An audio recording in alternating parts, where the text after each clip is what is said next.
Of course! No shit. All right, everyone. Chill. I regret nothing!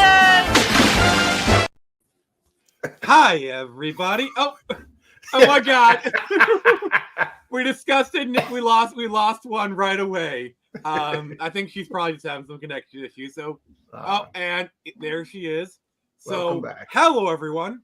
Welcome to the Friday Night Frenzy, where everything is canon, including Wonder Bat. And the topics, well, they're kind of, you just, I'd say... Guidelines, the actual rules. One of these days, I will get that right. One of these days. So, we got a little bit of a mixing up of things. So, let's just kind of go around and introduce everybody. Let's go with ladies first. Let's kind of start at the bottom. Sammy, could you introduce yourself, please? Hello, hi, I'm Sammy, or people know me as Snyder Queen. Yeah, so kind of tell everyone about this, why are you so awesome and whatnot, so. I'm not awesome, I'm just like anyone, man. You are my queen, okay? You are my queen. No, I'm just like a Snyder fan on Twitter, basically, is all I do, really. Oh, you want an invite, Sadev? Whoa. No, yeah. Spam! Hey, Spam, you hit it big, man. You got the bots. Yeah. Well, I haven't gotten the P-bots come in yet, so I haven't really made it big yet. So, you know, one day. Gotcha. So yeah. So what's everyone been? Nix. Tell us about yourself. Hi, I'm Nix. Well, that says a lot. So Infantale, tell us your story. Well, my infant tongue could only pronounce Pip. My English name was Pirip. No. Yeah. Glad to be here, man. I've endured about a week and a half of hell. Got hit with the vid. So with Rona? Yeah. The thing that sucked is when you're on immunosuppressants. Yeah, you kind of have to get off those real quick, and then you go through DTs on those. So fun stuff. Yeah. You ever seen Train Spotting? You know, the scene with the baby on the ceiling? Yeah, I can empathize. Yeah. So what's everyone been playing? Nix? Been playing a JoJo's fan game, actually. Of course you have been. It's actually really good, though, so you can't blame me. So you're playing it for the gameplay, right? Well, yeah, I've been writing a fan fiction around it, so. I play JoJo's Bizarre Adventure for the gameplay and the intricate plot and nothing else. It is actually very good game, though. And you replay, and I'm sure you replay boy for the articles too. So that joke is so dated. Yeah, these days not too much. So, Sammy, what have you been playing? Mainly I just play Apex Legends, to be honest. Oh yeah, you're probably pretty good at that one too. So, I wish. No, I've just been playing for a while. Yeah, I don't know. I like that. I was playing Death Stranding again the other day. That's fun. It's just were you really left relaxing. Stranded? Sorry. Easy joke is easy. So I've been playing a bunch. Oh yeah, so I've been kind of playing some DC Verse Online. I kind of go through like waves where it's like I play it a lot, then I don't, and then I play it a lot, you know. So that's kind of what I've been playing. I actually have Screecher on there, so it's actually like really fun to go through DC Online as my own comic book character. It's like my totally original OC, please don't steal, you know, like that kind of stuff. But before we get into the main topic, yeah, it really is. Yeah, Jared created Atlas on there, so we're playing on that. Like, honestly, Sam, if you ever want to play DC Universe Online with us, create Wonder Woman or create whatever, you're welcome to. So, I'll check it out. All right. So before we get into the main topic, I do need. There are some business we need to take care of. I need to do some thanking here. So, all right, it's Whoa. the final countdown of Screecher, and I actually was kind of shocked at this. So earlier, up till about an hour ago, we were at like 1926 or something. You know, like $70. Somebody, I don't know who got the big games, like the big tier, and we have unlocked the first stretch goal, everybody. Oh wow, cool! Congrats. Yep. So we have 49 hours ago. Also, we have 69 backers. I have to play this clip now. Let's see here. We have 69 backers. Nice. I'm sorry. That No, that's perfect. So Screecher does come. Screecher does come recommended.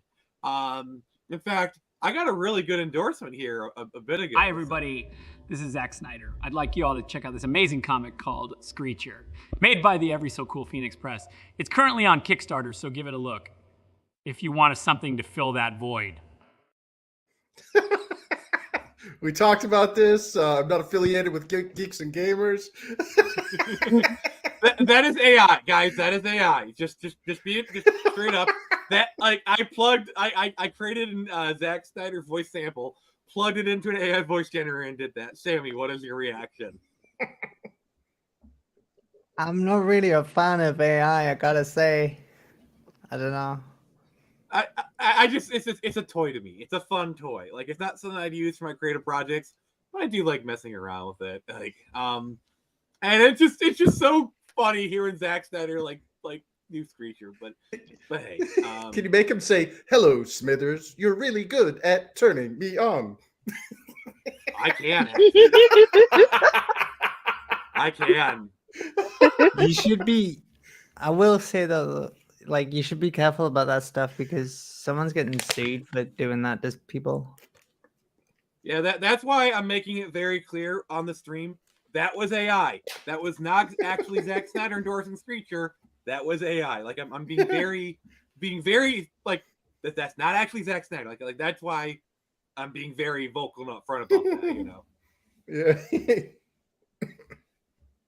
Yeah. Yeah, exactly. Yeah, M like, Sergeant, it's already happening. People are already getting sued for it.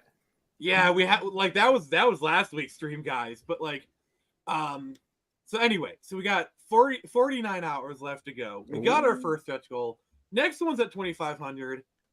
If we can get there, that would be awesome. But you guys got me to the first one. That is cool. So, hey, if like 4 or 5 people want to come in and grab the Talon edition, get me there, because like 5 people, like, I'm just shocked that 5 people got the Talon edition. Like, I am flabbergasted. So hell yeah. So if like there's 25 available. So if more people want to grab it, then by all means. But I'm just happy. So you guys are awesome. Thank you. And let me just all right. And let me just kind of do that quick.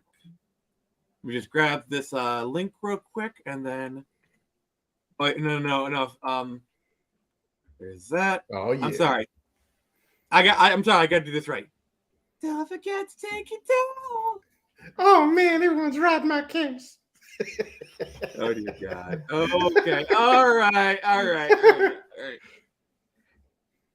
right. So, all right, guys, let's go to this main event here. So, obviously, remakes are kind of the way of the way. I totally did not plan it out correctly. It is the way of the sword, you know. It is how things are kind of getting done. We've gotten actually some really good remakes. Like, that's why I chose Resident Evil 4 as the cover image, because that's an example of a really good remake. So basically, I wanted to discuss like remakes, the ones we wanted to see, what we wanted to happen, and like some of our favorites that we've gotten so far. So I'm gonna go around. Like as always, I'm gonna start with Chris. We're gonna work our way down, and you're gonna say like what some of your favorite remakes are, and like which ones you want to see, and then we'll kind of go from there. Chris, go right ahead. Sure. I'll date myself here as well. Being a child of the 70s and 80s, I grew up at the Disney afternoon. And if you recall, Disney and Capcom made and Sega actually made some amazing Disney games like Mickey Mouse and Castle of Illusion, which got a really cool 3D remake. And then DuckTales Remastered came out. And what always kind of weirded me out, and it would be on my like Christmas wish list if I had one, would be, where is Donald Duck's Quackshot? I don't know if you've ever played that one, but those three games, DuckTales, Castle of Illusion, and Quackshot, to me were like the trifecta of the Disney games. And shout out to E.C. Myers, Eugene, on his YouTube channel. He played through Quackshot the other night, and God, it brought back so many memories because it has an homage to Indiana Jones and the Last Crusade in it, and it was like weird, just nostalgia coming out from the ether, like from my distant past, where he's like kind of stuck on something. I'm like, oh yeah, remember Indiana Jones when he had to take the leap of faith? You got to do that there, and he's like, no, really, and he does it, and it works. I was like, hallelujah. And I would love to see like a 3D remake or a 2.5D remake of Quackshot. Yeah, I mean, the Disney games have been getting some love. Like, you know how they recently released the Gargoyles remastered. Oh yeah. And like they did like the Disney Afternoon collection. So, I think like we'll at least get like an enhanced port of Quackshot at some point. Because like there's actually like a bunch of Donald Duck games that are like really good that haven't been like, re-released. For like the Sega and the Super Nintendo. That like I feel like they might do that. Like they might just like up-res the graphics or something. You know, I think that'll happen eventually. That's my opinion anyway. Yeah, I mean, I know it's not like some super sophisticated like modern game like the Resident Evil series, but like these old platformer games have some of the funnest yet simplest. Like, you know, it's like that stuff where you don't need to read a manual, you don't need to commit a long period of time because you can save at any point, you know. But just like jump in and be like, hey, I'm going to go do the Maharaja quest, or I'm going to go do the Viking ghost ship quest, or, you know, whatever. And you could, you know, bang it out in 10, 15 minutes. But like, I think that a lot of the reasons why great games like that just aren't given the chance is because, to me, the sprite art looks gorgeous. I mean, obviously, like I got my little fawn there on my my avatar, but like, if that was in 3D, I think it would be more appealing to like the Switch users. Like if they saw like a 2.5D or something, like the Mario game that just came out, Mario Wonder. Yeah, and also like I say sprite art is kind of played out because like remember for like the past 10 years, every indie game was like Nintendo, Super Nintendo sprite art. I like I'm not dissing the style, but I feel like people are kind of burnt out by it. Yeah, well, not only that, but like sprite art when done poorly does not do a good service to it. You know what I mean? They're like, look, we're retro. It's like, yeah, you look like a bunch of Legos somebody threw in the dryer. Congrats. Like, this is boring to look at. Yeah, whereas like you know, sprite art done well literally is immortal. Oh my god, yeah. Yeah, this like so this is kind of like almost like a spiritual sequel to the DuckTales game, but only you play as Donald Duck. And look at that sprite art. Look how good that looks.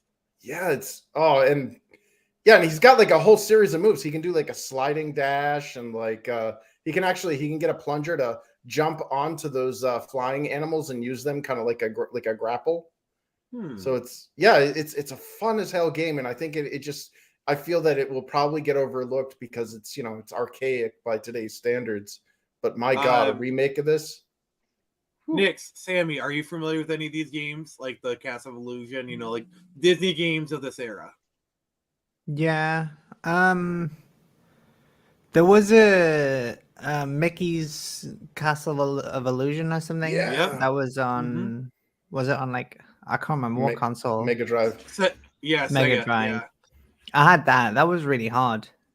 Yeah. But the majority of the games that I played like this were more like, I don't know, Hercules, Jungle Book. Oh yeah, Mario and stuff like Tarzan. Yeah. Oh my god, I've been actually Jurassic Park. Yes. Oh my god, that Lion circle, King. that I can't wait to. Oh my god, Lion King was the best. I freaking hate Lion King because that freaking Circle of Life that I can't wait to be king level, which was just made for like the rental market because That was so good. It was so bullshit. It was such bullshit. How many controllers? Were you jumping on the giraffes' heads and stuff? Oh my god, peak. Oh my god! By the way, I've been playing Castle Illusion on my Mia Mini. Like this exact level is this level is bullshit. By the way, this level is freaking bullshit. What about when everything goes flat and you start running for your life down the slopes? Like he's climbing all the way to the top, and then he gets to the top, and all of these stairs just become sheer slopes that he's like booking it like 100 miles an hour down them. Oh my god! Yeah, that I remember that part. Yeah. Oh dear god. But like, yeah, I was playing this recently on my Mia Mini, and like, he's really floaty. Like Mickey is really floaty. Like his jumps, and it takes a little bit of getting used to, but it's wait, here it goes. Yeah, look at there we go. And like, look at the little animation flourishes of him. You know, like where he's like how he's scared and whatnot. Like they probably used it for this sequence. Like, yeah, I love like the attention to detail they have here. Did you ever play Alex Kidd? Yes. Yeah, that was a really good Find one a miracle as ball. Wasn't Alex Kidd where like the boss fights are basically just rock paper scissors, like literally? Yep. Junkin. Yep. Junkin. That was a good one. Yeah, that was Sega's answer to Mario before Sonic came out. And there's like 5 or 6 Alex Kidd games, but I think there's even one where they did a crossover with Shinobi, Alex Kidd in Shinobi World. Yes, and that's my favorite one of the Alex Kidd games. Like, because it's basically playing Shinobi, but you're like Alex Kidd, and you can do some cool Alex Kidd moves. I had Alex Kidd in Miracle World, but it was like, I think it was like pre-loaded onto the console that it was on. Oh yeah, on the Master System. Yeah. They did a remake of that, and wow, it's got like the ukulele. It's not like it's the same music, but instead of it being chiptunes, it's all like a ukulele, and it's gorgeous to look at. Yeah. Sammy, do you remember this? Yeah, this is so familiar. One hit and you're dead. Oh my god, I haven't seen this in years. Yeah, one hit and you're dead. And then you used to get like ghosts and stuff that would used to chase you around. Yep. Yeah, you hit like a box and they're like, surprise! Ah! Yeah. Surprise, motherfucker. Yeah. Like, I thought I was supposed to hit the boxes. Parrot head, get the frick out. Get out of here. Land of the lounge lizards. Can you imagine like they actually announced a remake like in 2023? Like, we're gonna do a modern remake of Leisure Suit Larry, and we're not censoring jack shit. Can you imagine the freak out? Like, Leisure Suit Larry is the epitome of Me Too. Yeah. I know the whole game is about like a creepy guy trying to get laid. I know, it's just so bad. It's so bad. Oh, he avoided the. Oh yeah, because that's where they come out and chase you. Yeah, and yeah, when you're a kid and that you first hit the first one, you're like, ah! Man, it's like the definitely anxiety inducing. Like, don't hit it, and because like these are high res compared to the actual like when you played this on an old CRT, so you were lucky to be able to make out the skull. Oh, you want to know like, you want to know what was it like nightmare and like stress inducing for like little me? Oh no. Is this the one where you're running towards the? Yep. Yep. I had IBS can strike at any time. This freaking level, like these levels. Oh my god, they're so stressful. It's like you're under pressure. Like, look how good he is. Oh, wait. Oh, okay. Oh, bonus level. But like, look how good like think about that, but then imagine the Harry Potter game and you're chased by a troll. Do you remember that level? Yeah. That was hard. Oh, troll in the dungeon. Just thought you wanted to know. Like, the old Harry Potter games.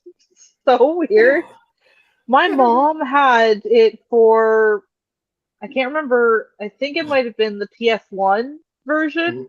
Mhm. Oh wow. I'm pretty sure it was, but I could never get Yeah. past the stage with Peeves.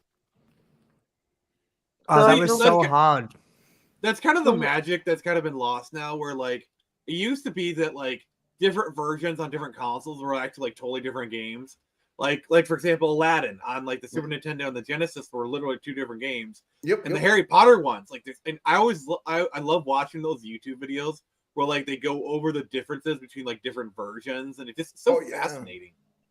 Call Me Kevin Yeah, does videos on the Harry Potter games. He did both versions of the first game and the second game, and honestly, all I can think is, wow, Hogwarts must be like a hellhole. You have to have some serious upper body strength to get through, get to class. You have to like partake in parkour. I How mean, many pull-ups can you do? I mean, Do you know how many honestly, kids like, had to have died? Yeah, it's I mean, crazy like- that they turned Harry Potter into like a platformer, basically. yeah. The platformer from hell. Although, did you see Daniel Radcliffe lately? He's like yoked out of his gourd, so maybe that's what it was. It was all Maybe. If There we go. Daniel Radcliff ends up playing Wolverine, I am going to laugh. You know, I wouldn't be against it. Like, the dude's shredded. I was like, what the hell is what am I looking at? Oh, that's just insane. But yeah, like Crash, this was nightmare inducing for me as a kid. Like this freaking level, like Yeah. because and the like the Triceratops pressure. one. Oh yeah, in the third game, yeah, that was terrible. Because like it was the stress because like you didn't know. Okay, there's a but you want to know what level was bullshit? Like fucking bullshit from the first game. No. Like I hate this level with a passion. Oh Yeah, my. when you're riding the pig thing. Yep. Yeah, at least during the polar bear levels, or you control like the speed. This one you have to give up. Like you're going forward, you can only go right and left. Like literally, it's just like it's a loss of control. It's like, and if you don't, you have to like there's actually kind of a bit of a lead time you have to do. Like if you want to go left, you have to do it like a little bit before than what you usually would, because like there's a little bit of a delay. Like those like shield women. Oh my god, they killed me so often. Yeah. I think my Yeah. polar bear level would have been the truck from Sonic Adventure 2. Oh God. The truck. Well, it's so nerve-wracking. It's like Yeah. when you're a little kid, you're playing Sonic, you don't expect that in the very first stage, if you're playing the hero story at least, you're gonna go from like running around a city, like gliding down on a plane Rolling board, around at the Two. speed of sound. getting chased by this huge truck, and all it wants to do is run you flat. You can't It's the see truck where from you're Resident going. Evil 2. You can't see where you're going. You don't know where all the jumps are or where the obstacles are. And you've got the truck from hell chasing you down with this intense music. It takes buildings out too. Literally, it could. It takes cars out. That's a lot of property damage. That's poor people. Well, that's your average weekend in San Francisco. Oh my so- god. Right? Yeah, this This is insane. The only Yeah. thing that keeps it from actually getting you any further into the level is a like a little gap thing. the insurance claims. the The insurance claims. Yeah. I was like 4 or 5 when I first started playing Sonic, and that got me. I was not prepared. Little Nix was not prepared. Rocking in the corner, curled up. Right. Make it stop! Make it stop! I that's the couldn't truck get from past the Resident- level. Intro. No. It's the truck from that one Stephen King movie with the Green Goblin head on. Oh, Maximum Overdrive. Yeah. I legit could not get past this level because of that stupid truck for so long. I had to get my older brother whenever he'd come over to visit to play the stupid game. Hey, Nix, you ever want to go to San Francisco? No.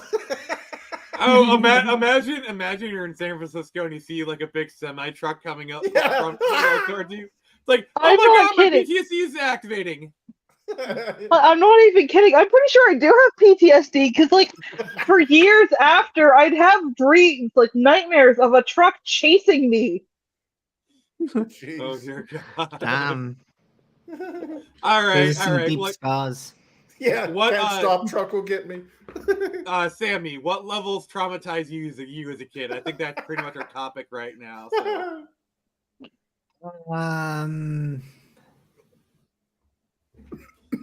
I don't know about levels traumatizing, but like, there was like the one game I used to love playing was Digimon World, but that came Ooh. with like a manual of understanding, like.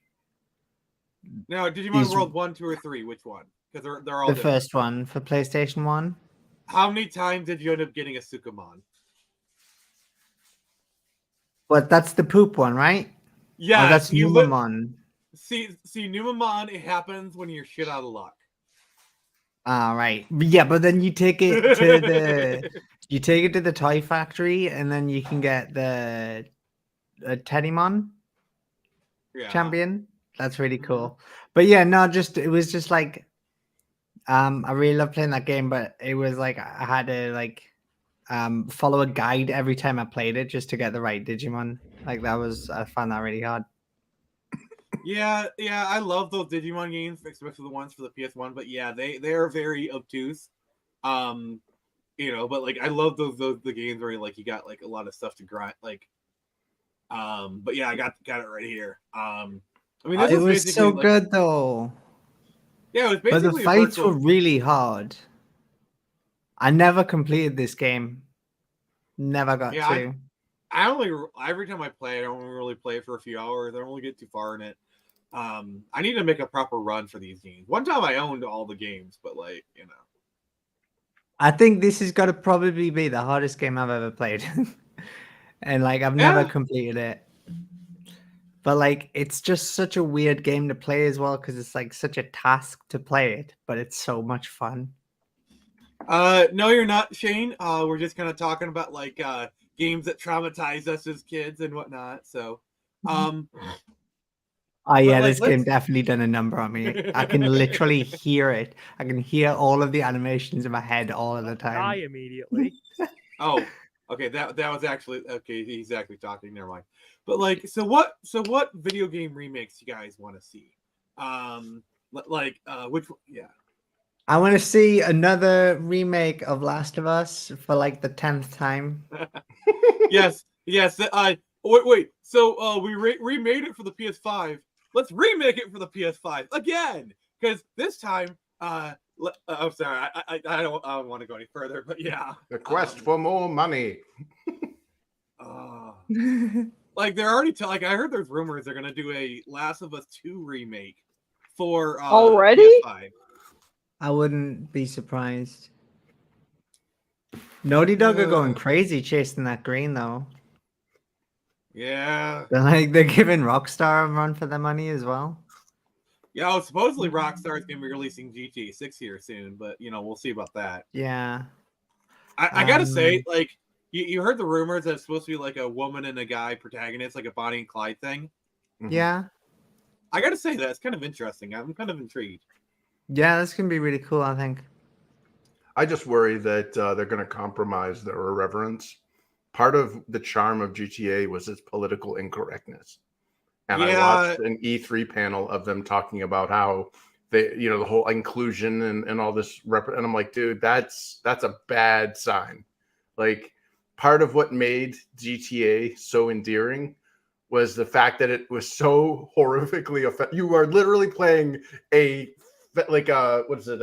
felony crime, Grand Theft Auto. You know what I mean? Like, these people are despicable human beings. Like, it's one of them is like Trevor is literally a cannibal. Trevor is literally a cannibal, and he's the most character. Yeah, but I mean, like, if you take a comparison of like the early GTA games compared to now, I think they've been watering them down over the years. Yeah, The So Elvis much so that like impersonation? GTA 5, it wasn't really that like offensive, like No. this game needs to be banned level that Grand Theft Auto 1 and like 2 and that was. But like yeah, now will it's say- just more of like satire, like it's parody. Like I of will say, reality. if you play GTA Online, like they're still releasing content. Like yeah, it's gotten a little bit more cringy, but like it's still got a bit of its edge. Like the GTA Online expansions still do have their edge, so that gives me some hope.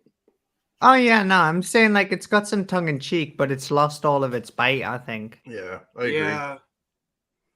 I'm still looking forward to GTA 6, but like, yeah, I just think it's been watered down over the years to more of just like this is a game that just sort of like mirrors and prods fun at reality instead of just like offending it. I don't know.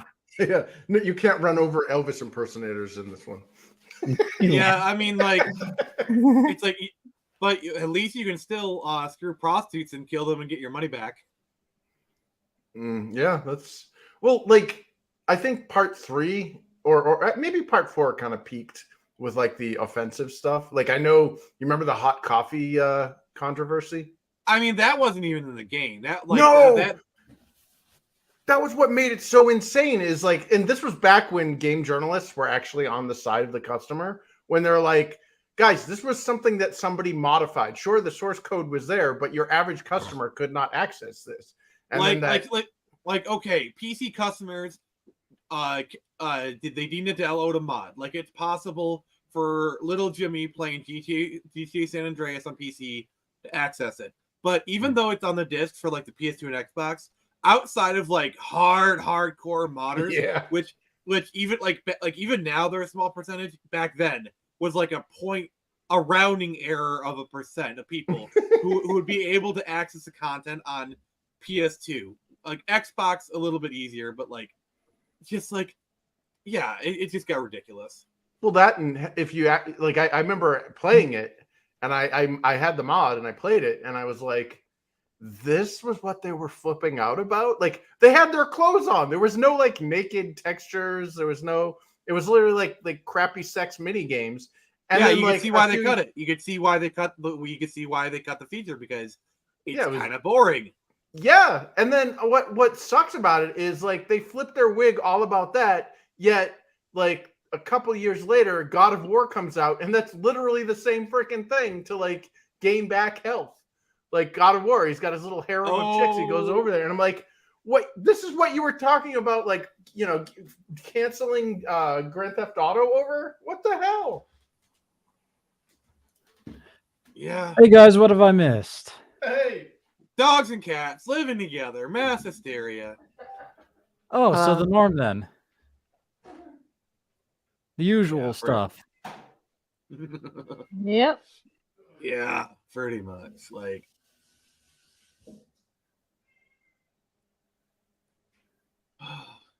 the remakes were apparently really bad though.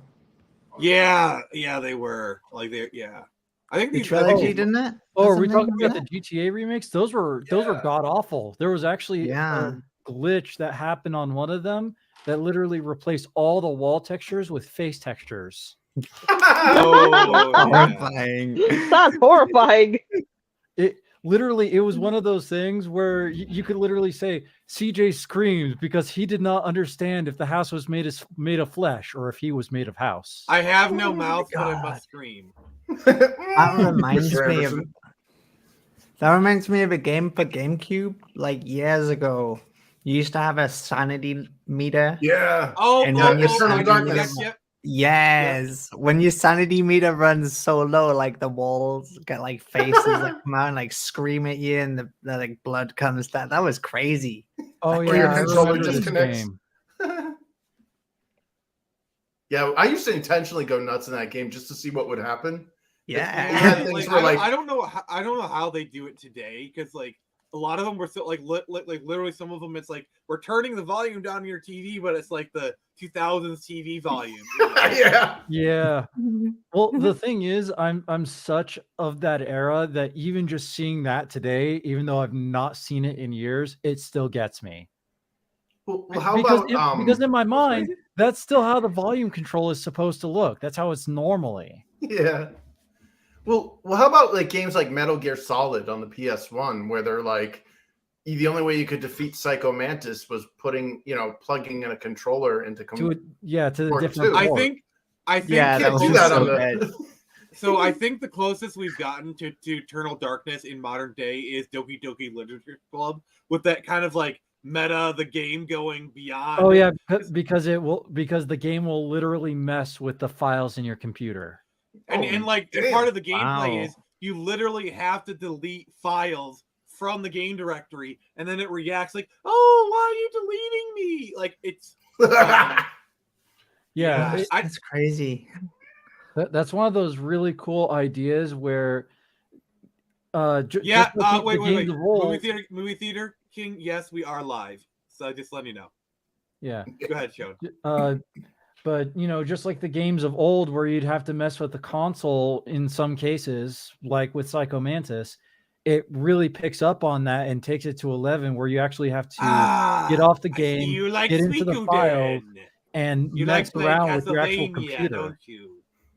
Yeah, wait, so wouldn't that be considered a virus? Like, wouldn't like the GDPR Partly. or whatever, like Partly, in yeah. Europe, be like, that's not that you can't install that on computers? Well, it is partly a virus, but usually it doesn't affect files outside of the files within the game file. It's Gotcha. not going How is to it a affect virus, other then? files in your computer. It is a semi-virus in a sense, because you do have to mess with files on your computer. It's just the files that are tied specifically to the game. I mean, honestly, that's how Undertale works. The whole, everybody remembers, even if they don't fully remember thing. That's because the game is messing with the files on your computer tied to the game files specifically. So unless you go into the game's file directory, find the memory file and delete that, the game will truly never forget, even years after. Yeah, that's why let's say you do a full genocide run, and then you literally start a new save file. They will remember you, even if you're a goody two shoes. They will remember that genocide run. That's kind of like, I think that's why people really latch on to Undertale, is like the meta commentary of it. Like it's I'm not a fan of Undertale, but I can appreciate what it does. Oh, absolutely. Interestingly enough, Toby Fox actually wanted to try and get the game to delete itself after like if you like hit a certain point or something. I can't remember what it was exactly, but he couldn't, because you can't delete, like your computer can't delete files that are like actively in use or something like that. Oh wow. So okay, yeah, that's Markiplier doing his genocide run. We Below that's Jacksepticeye, so you're not going to be able to do that one either. No. Jax was funny because says I'm going to take a bathroom break and then doesn't edit it out. So he's just gone for a few minutes. Hopefully the mic didn't pick up anything. See, the thing is, like, Undertale fans can be kind of a little bit much, because like, remember that whole situation where Markiplier was doing a genocide run and he got harassed so much he actually stopped the gameplay, gameplay through of it, because people were being such pieces of crap. Yeah, PewDiePie was gonna play the game too. I think he played like maybe for one video and then never did it again because the fan base was just such trash. Oh. Yeah, well, it's one of those unique games where, the fan base is so completely and utterly attached to the game that if you don't do it the way that they did it to them it's like a personal attack, even if you're just playing the game.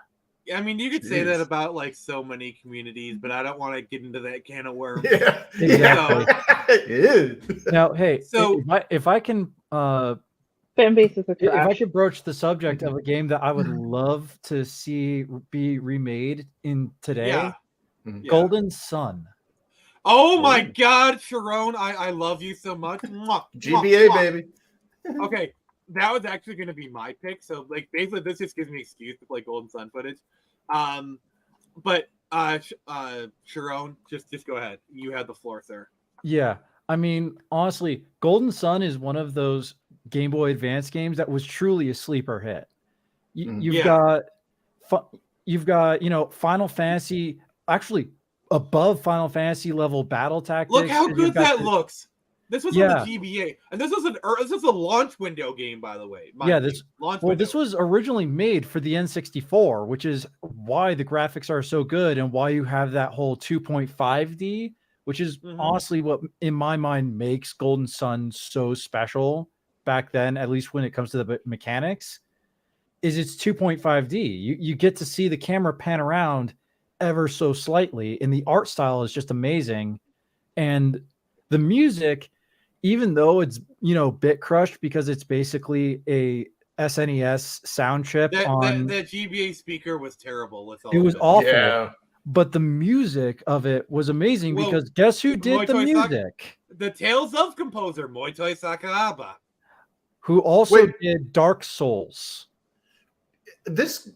I'm seeing art style and design that looks very eerily reminiscent of the guys that worked on the later Shining games. That's because they're the same guy. I got this, Sharon. Go ahead. So, this was made by Camelot Software.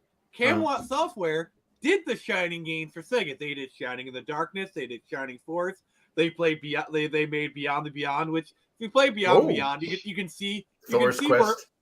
Well, if you play Beyond the Beyond, it basically it's what they were playing. It looks like Golden Sun. It basically shows like they had the idea in their head. And so Camelot made all the Shining games. And then they also made like a lot of the Mario sports games like Mario Tennis, and all that stuff. So they are probably one of the most underrated developers. At least until they were forced to close. No, they're still around. Are they? Barely. I think they're doing the Mario sports games. That's the thing. Didn't they do Mario RPG? No. Squaresoft did Mario RPG. Oh, okay. So unfortunately, I think it was Golden Sun Dark Dawn was their last foray into RPGs, TRPGs, JRPGs, that whole side of gaming. That was their last foray, was the DS. And ever since then, they've been permanently relegated into Mario sports games, which isn't a bad space to be. It's very popular. It's just sad. Yeah. I mean, there has been rumors going around like they do like a remake of Golden Sun 1, do 1 and 2. Like, I think kind of doing it like Bravely Default style, where it has like the semi-chibi art style, because like honestly, I would love to see this style just cleaned up. Yeah, high resed. Yeah. Oh, what if they did it like the the Star, like, have you guys seen the recent Star Ocean remake they did? Yes. I have that. I have that one. Like you haven't seen it? So it's basically like 2D HD but on steroids. Ooh. Yeah.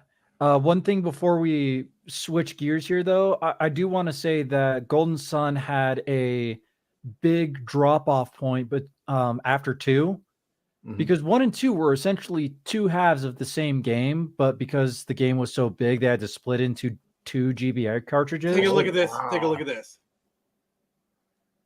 Yeah, like look at that. That is gorgeous. Imagine Golden Sun, but like this.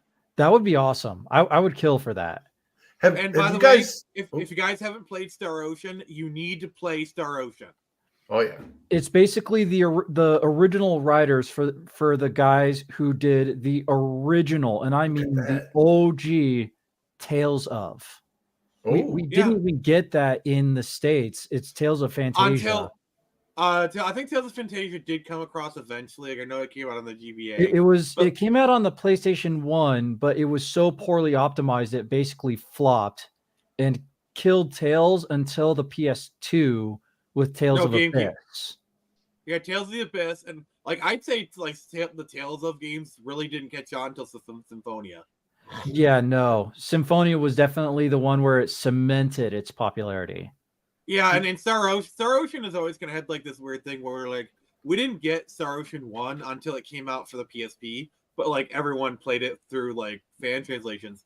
The second game came out on PS1, and that's pretty well beloved. Like the second game is really what people remember. So, but like I played the PSP version, and it's really great. You can actually play it on the Switch right now. And then they fully remade this. This yeah, I think they chose well to have this. This is the one that a lot of people in the West remember. So remaking this game was probably the right decision. Oh, absolutely. Well, I mean, they also did remake First Story. Oh yeah. Yeah, the remake of the First Story, they basically like the one they did for the PSP. They basically put Star Ocean 1 and the Star Ocean 2 engine and like goosey up the graphics, which it looks good. Yeah. And then they did release that version for the Switch. Did you ever see the the failed mobile game that they were going to do of Shining Force? Yeah. You see the trailer for that? Oh my god, dude! After Star Ocean, dude, check out the trailer. It's cartoons. Like it looks absolutely amazing. Yeah. Like look at this. So this is First Departure R. Like that still looks pretty good. You know? Yeah. It's like 3D environments or so this remake it's that 2.5D. Yeah. Yeah, this originally came out on the PSP, by the way.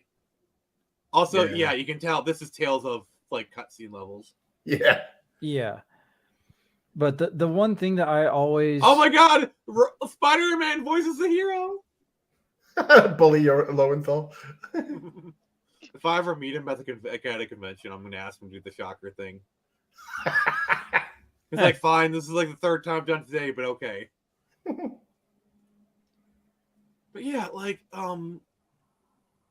this was a good game. I played a bunch of this. This is a really good game. But anyway, like Golden Sun. Oh, it's such the one big thing I have to say is the big story drop off after 2. Well, technically you could call it 1.2, second half, because essentially the Lost Age, which was the second game, was basically the second half of the original first game. Yes, very much so. And there was supposed to be another game after that, but then, Nintendo decided, nah, it's not popular enough. We're just going to cancel it and have you move on to something else.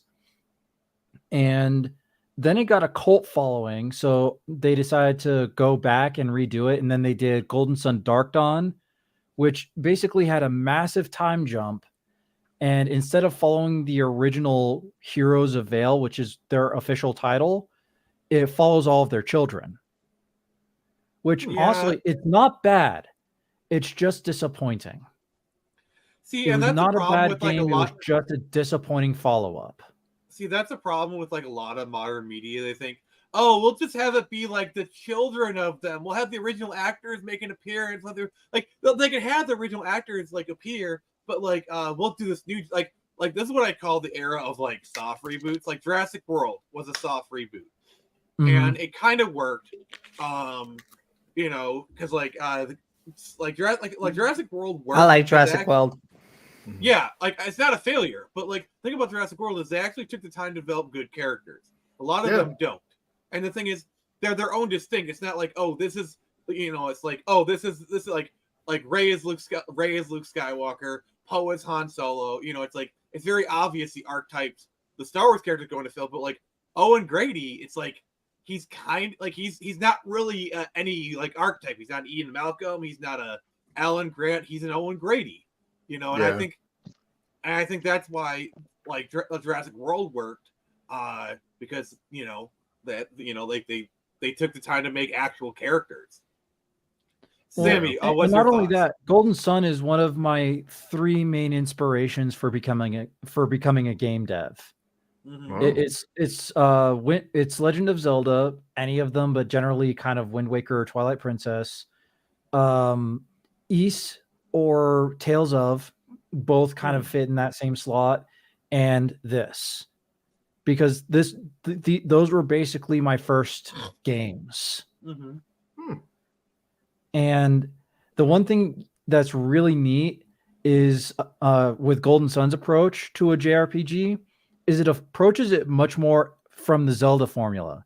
It's still a JRPG by any means of the imagination, you know, turn take fighting, a lot of systems to interact with, but it's got a lot of Zelda heart into it because it's got, well, as you can see in the video, it's got puzzles and it's got dungeons. And the puzzles are the traversal.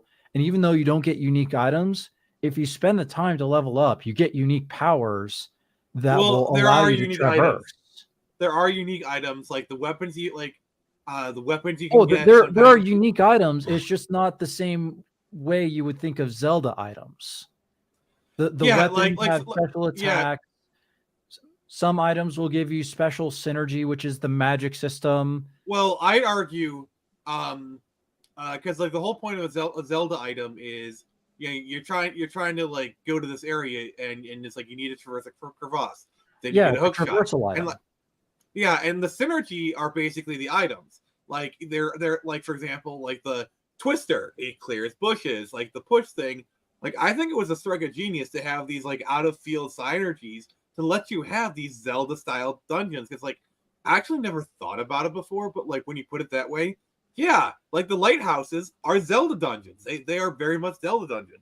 Exactly. And same with all the different rocks, because you've got Gaia's Rock, Ayer's Rock, Aqua Rock. Ayer's Rock. Get on. Yeah, they literally have Ayer's Rock, and it's what you think it is because it's basically you have to give it back to the Evos? Plateau. But you can crawl inside of it, and it's a wind-based dungeon, and it's awesome. Yeah, I don't think. I think that's only a joke for the Australians. Yeah. But I mean, you know, especially with 2 or the Lost Age was definitely dungeon heavy. Yeah. Golden Sun, the original one, is more of it's almost more of a proof of concept, I'd say, because you've got 3 main dungeons, which are, you know, Soul Sanctum and the 2 lighthouses you hit. And then you've got a lot of miniature caves that were more mini dungeons. I would actually, here's a good comparison for modern day audiences. Golden Sun and Golden Sun the Lost Age to us is like Breath of the Wild and Tears of the Kingdom to all of the new Zelda fans. Yeah, Breath of the Wild was the proof of concept. Tears of the Kingdom was the final execution. Yeah. Although I would argue Breath of the Wild was a superior game. Writing wise, absolutely. Although I do prefer Tears of the Kingdom's dungeons because they didn't feel as samey as the Divine Beasts.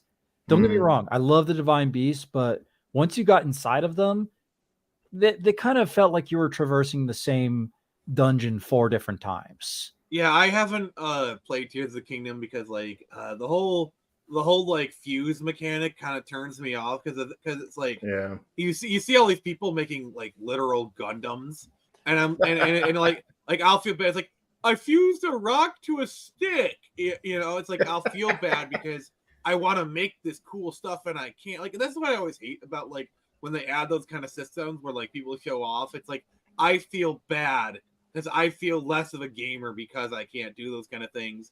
Well, and, the thing is, I suck at the fusion mechanic. I functionally ignore it in Tears of the Kingdom.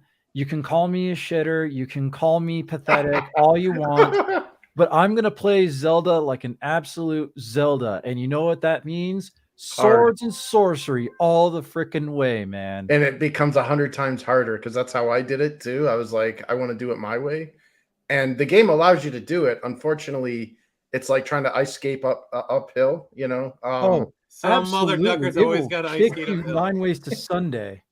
No, like you get one shot. Like you have and not only that, but they made all the weapons more fragile this time around. You know, the thing that everybody loved about Breath of the Wild, like there wasn't a single criticism about the whole damage weapon. I actually didn't mind. I actually didn't mind the fragility of the weapons this time around because you could literally pick up a stick, and so long as you have the parts, like the black bokoblin parts, all of a sudden you go from a 5 damage stick to like a 30 damage sword in no time at all. But like in order to be effective, your weapons look like ridiculous. Like you're wielding a giant they absolutely lollipop. look ridiculous. And not only that, but like in Breath of the Wild, they were smart enough to give you an indestructible weapon from the onset. They gave you bombs.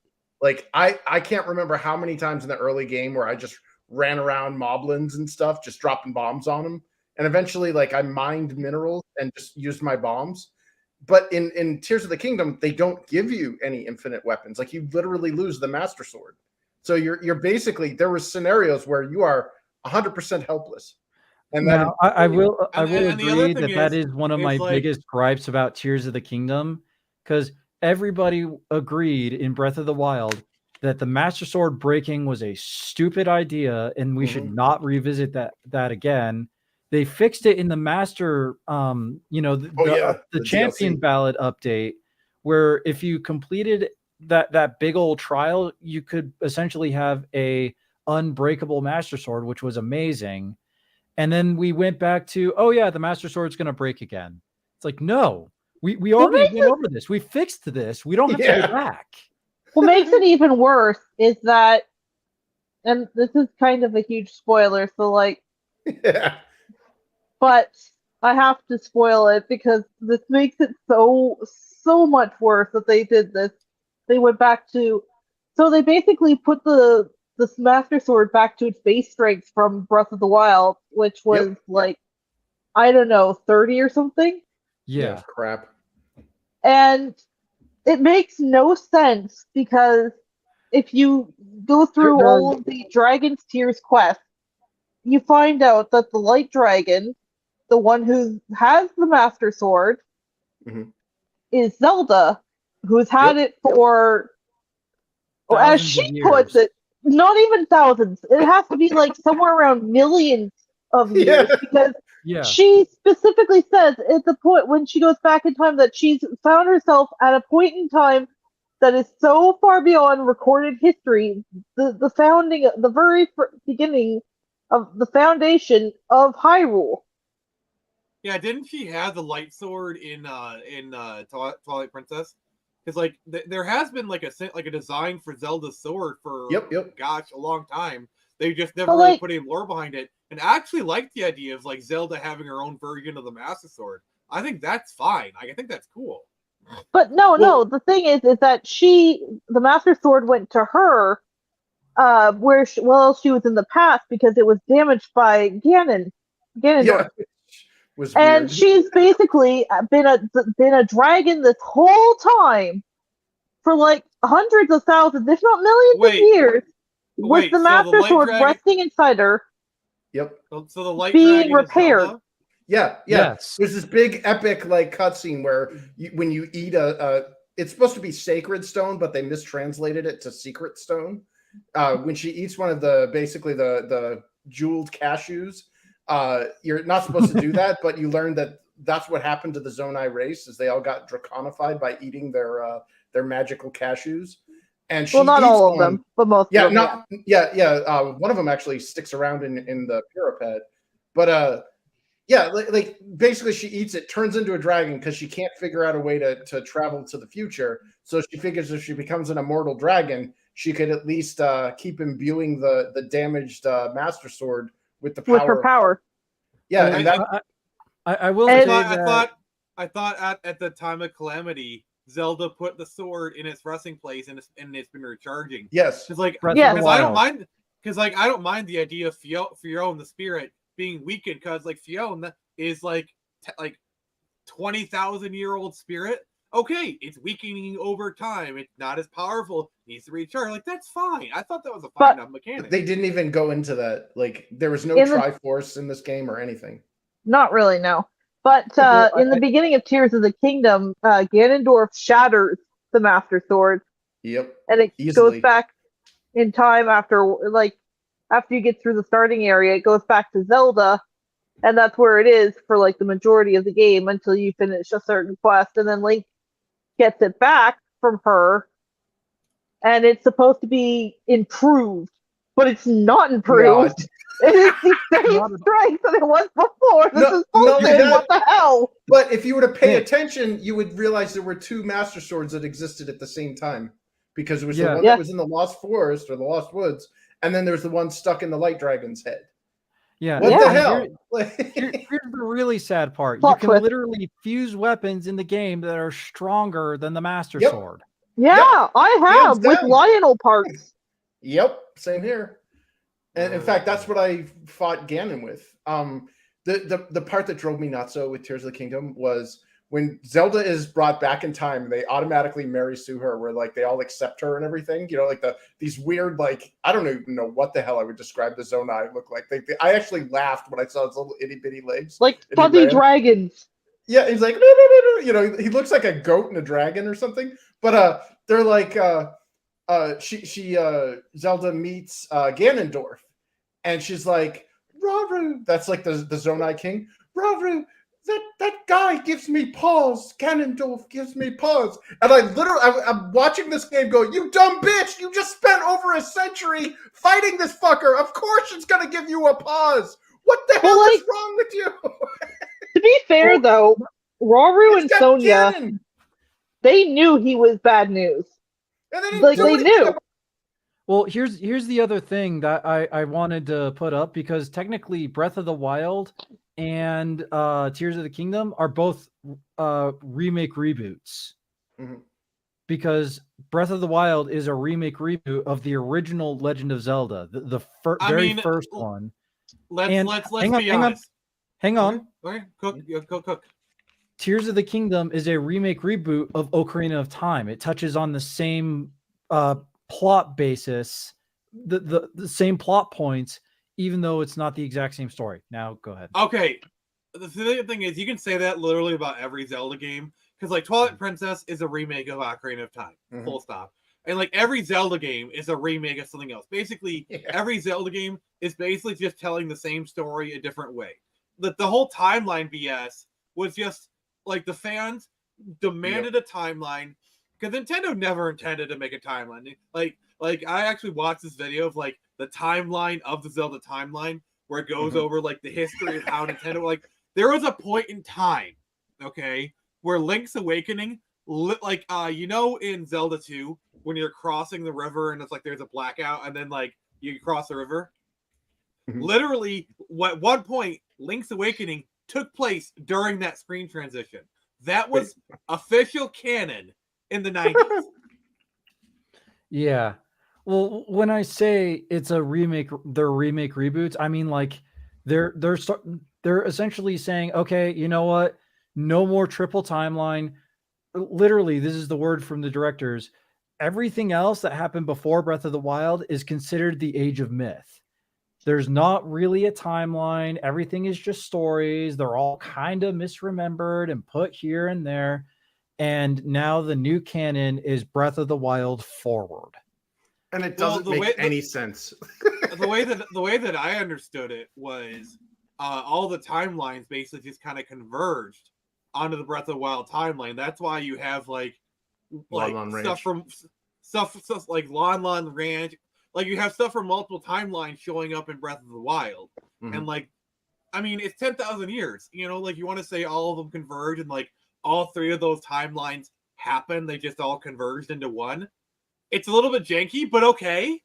You know, like, you know, my biggest gripe though, like from a writer's perspective, my biggest gripe is Tears of the Kingdom punished players for paying attention in Breath of the Wild. I mean, you can say this about any. I mean, this is basically this is a pandemic of like modern storytelling in general, where the lore doesn't matter, but they want you to act like it does. See, this is the problem where like they change the lore willy-nilly, but like when nothing matters, nothing matters. So like, well, to be fair, I'm sorry, I'm almost done. Go ahead, finish. Like a character dies, something happens. Like you're supposed to care about it, but why should you care about it when they're just going to retcon it in 5 years? Yep. Well, the other thing that we also, even as Nintendo fans, we sometimes forget to take this into account. but essentially most of Nintendo with its flagship franchises, Legend of Zelda, Mario, anything that has hit that state of flagship franchise, it rarely has consistent lore. It does. It is a 1 in a million because somebody actually managed to care more than anybody else. And that was more because of Shigeru Miyamoto, because he didn't care if the plots were good. To him, plots didn't need to exist in a game. For him, it'd be better if the game had no plots. I gotta bust out the John Carmack quote. See, Yep. Storytelling in gaming is like storytelling in a porno. You know it's supposed to be there, but it's not really that important. Well, it's your reward. It shouldn't be it's like what is it? It's a condiment. It's not a recipe ingredient. Yeah, and storyline to me is more like a companion in the game. Like it's just something that I have to like remember and just be like, oh yeah, I was going finding some stuff for you, wasn't I? See, this is why I don't like games like The Last of Us, God of War, Horizon. Yeah, those are movies. Yeah, they're walking simulators. They get like, because like I tried playing Last of Us on PS3, and it was like the worst parts of Uncharted. Uncharted at least has the benefit of having charming characters and a good enough story, and the gameplay is decent enough. Well, I think the mindset of writing being a condiment is fine depending upon the game that you have, because for a non-story based game, yeah, writing has to be a condiment because your whole focus is the gameplay. But for something like a JRPG, it's got to be part of the recipe. It can't be a focus point, but it's got to be a big part of the thought process. Like look at the Ratchet and Clank games. Like look at like Ratchet and Clank, Jak and Daxter, where the writing is really important. Like people love the charming characters, but they're still great games. Like the gameplay is still top class. Like yeah, the cutscenes are funny, haha, they make great jokes, the writing's great, but you're still getting great character, like great gameplay, great platforming, innovative mechanics. Well, even JRPGs, like if the core game loop isn't fun, and you're it's not going to play it's just, yeah, well, like the whole point of a cutscene is it's literally a cut from the game to a cinematic. It's your reward. It's part of that psychological treadmill. You know, you do a little work, you get a little reward. Well, the reward is the story. Like look at the perfect example, the PS1 era Final Fantasies. Okay. Mm-hmm. Like when they busted out the CG, that was the reward for like beating a boss or like a milestone in the story. Like you had to do something to get those like really good. Well, now they're crap, but to get those like those CG cutscenes, you had to like progress in the story to a certain part to where you earned those scenes. You know, I think that's a perfect example. Absolutely. But if the whole game is that, if the whole game was the bunch of CG scenes and stuff, it wouldn't be a game anymore. You're literally navigating a DVD menu. And that's what a lot of modern games are now. It's like, or worse, it's like, oh, well, let's walk through a forest and just talk. Like literally, like the whole like it would be fine if games did that like once or twice, but literally like half the game is that. Well, that's why I decided to try. I wanted to take the nuanced route of, hey, you know, writing should not be the only thing in a game, but it should be. Oh my god! I searched for The Lost of Us. Oh my god! I searched for The Lost of Us. Death Stranding is a really good example of this, in which like it's such a relaxing and easy to approach game, but like it can be hard, and then when you do progress through it, it does reward you with these incredible cutscenes. Yeah. I mean, honestly, I'm not advocate. I personally hate the idea of video games as movies as well. I think it's atrocious. I just think that, you know, the whole, in a game that has a focused story, lore should not be accounted or anything. I think that is one of those things that's like, well, you might want to take the writing into a little bit more consideration while you still make the game fun. See, the problem with Zelda is literally all they have to do is say there is no timeline, there is no lore. Each game, unless it's specifically stated to be a sequel, are literally its own universes. Like for example, like Final Zelda Fantasy. 1 and like like do the Final Fantasy route, you know, because like no one's saying like, oh, how is Final Fantasy 4 connected to? I mean, obviously, you got crackpot theories are like, you know, FF10 is connected to F7, like that, you know, but they're not trying to connect like there's no official thing or whatever. Yeah, well, I think they tried to do that at first with Legend of Zelda, but the fan base ended up being so much of a stickler about it that they're like, all right, fine, we'll give you a timeline just to appease you. Because it used to be that their whole idea was these are not consecutive games. There's sure they'll reference each other, but they're more myths than they are a timeline of events. Yeah. Well, I think they got their They're just pressure though separate from stories. Yeah, they're self-contained too. Like Exactly.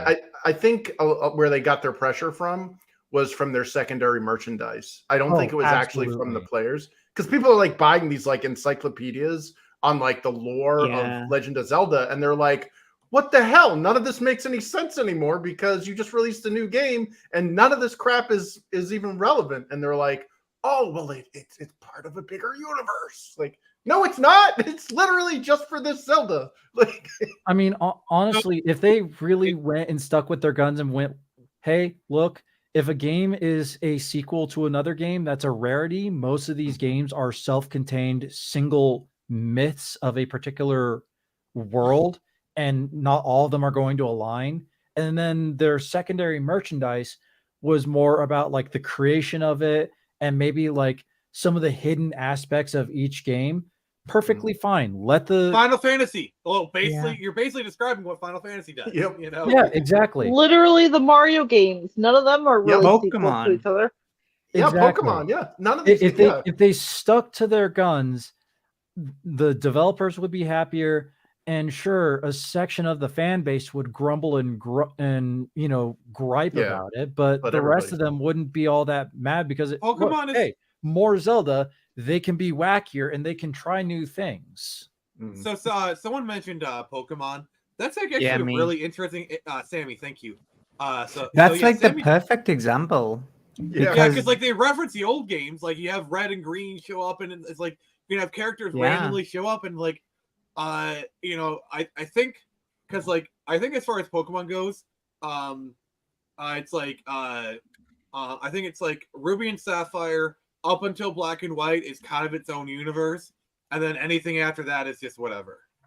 Oh, I haven't even got a clue. You've got original games, you've got remakes, sequels, and everything, and they're all kind of like, it's the same. Like they kind of exist as some like mythos, like some and I gotta tale. say, like the GTA franchise handles it beautifully. Because the GTA, you have different universes. You have the 2D universe, which is like GTA 1, 2, London. You have the 3D universe, which is like 3 Vice City, San Andreas. And then you have the HD universe, which is 4, 5, and 6. Like, so that's why like when is CJ gonna show up in GTA 5? Different universe. Whereas, but you can also have It was cool that they had Grove Street in though. Yeah. That was actually really cool. my favorite Nice reference is when you do the Grove Street mission, you can actually have the 3 of those like come out. And actually in that in the Grove Street mission, if you really pay close attention, the house that you go to is actually on the spot where CJ's house should be. Yep. Oh, that's cool. And they got the green, the Grove Street green too. And I was like, oh. Yeah. I liked as well when they referenced is it Nikolai? Yeah, because GTA 4 is actually canon. Like you actually Bellic. Like there was this one.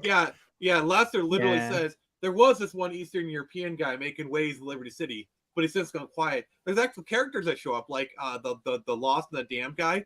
Trevor kills him in his opening cutscene, and like Patty, the Irish guy from GTA 4, is actually one of the crewmates. And if you pick him, he actually talks about the Liberty City jobs and he mentions Nico by name. Oh wow! Yeah, I always got Patty as the getaway. I always look for that mission every time I run through it. Yeah, because GTA 4 is canon into the GTA 5 because it's in the HD universe. Yeah, where they have they got Gay Tony.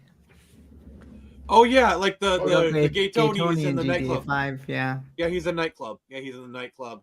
I'm trying to think who else appears. The girlfriend, the FIB agent. Oh She's yeah. actually. It's like we're gonna shove She this gets thing killed, so doesn't far she? up your. Yeah, because she's trying to interrogate Yeah, the she guy. gets killed in 5, yeah. Oh my god, I was so happy to do that too. Yes. And for those who actually want a series that is canonically confirmed to have a chronological order and is still a very fun game, look up YS. Oh yeah. Because everything has a confirmed timeline.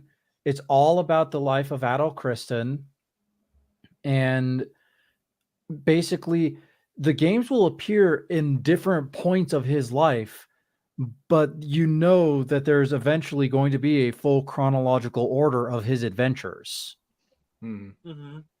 And it's just one of those things where there are games out there for those who really want to dig in deep with Castlevania with the timeline stuff. But like Castlevania is a perfect example, and this is why I hate the Netflix series so much. Is they just threw all that out the window. Castlevania has such a rich timeline of all that stuff, and it's just like whatever. Like we're gonna do our own thing. We didn't even literally play the games, Well, that's kind of why I think there was so much flack given to Lords of Shadow, which I actually really liked. I know it was like a Me Too God of War style game, but like Lords of Shadow and the Mirror of Fate and all that, like those were cool. I liked them as games. I love the production value in them.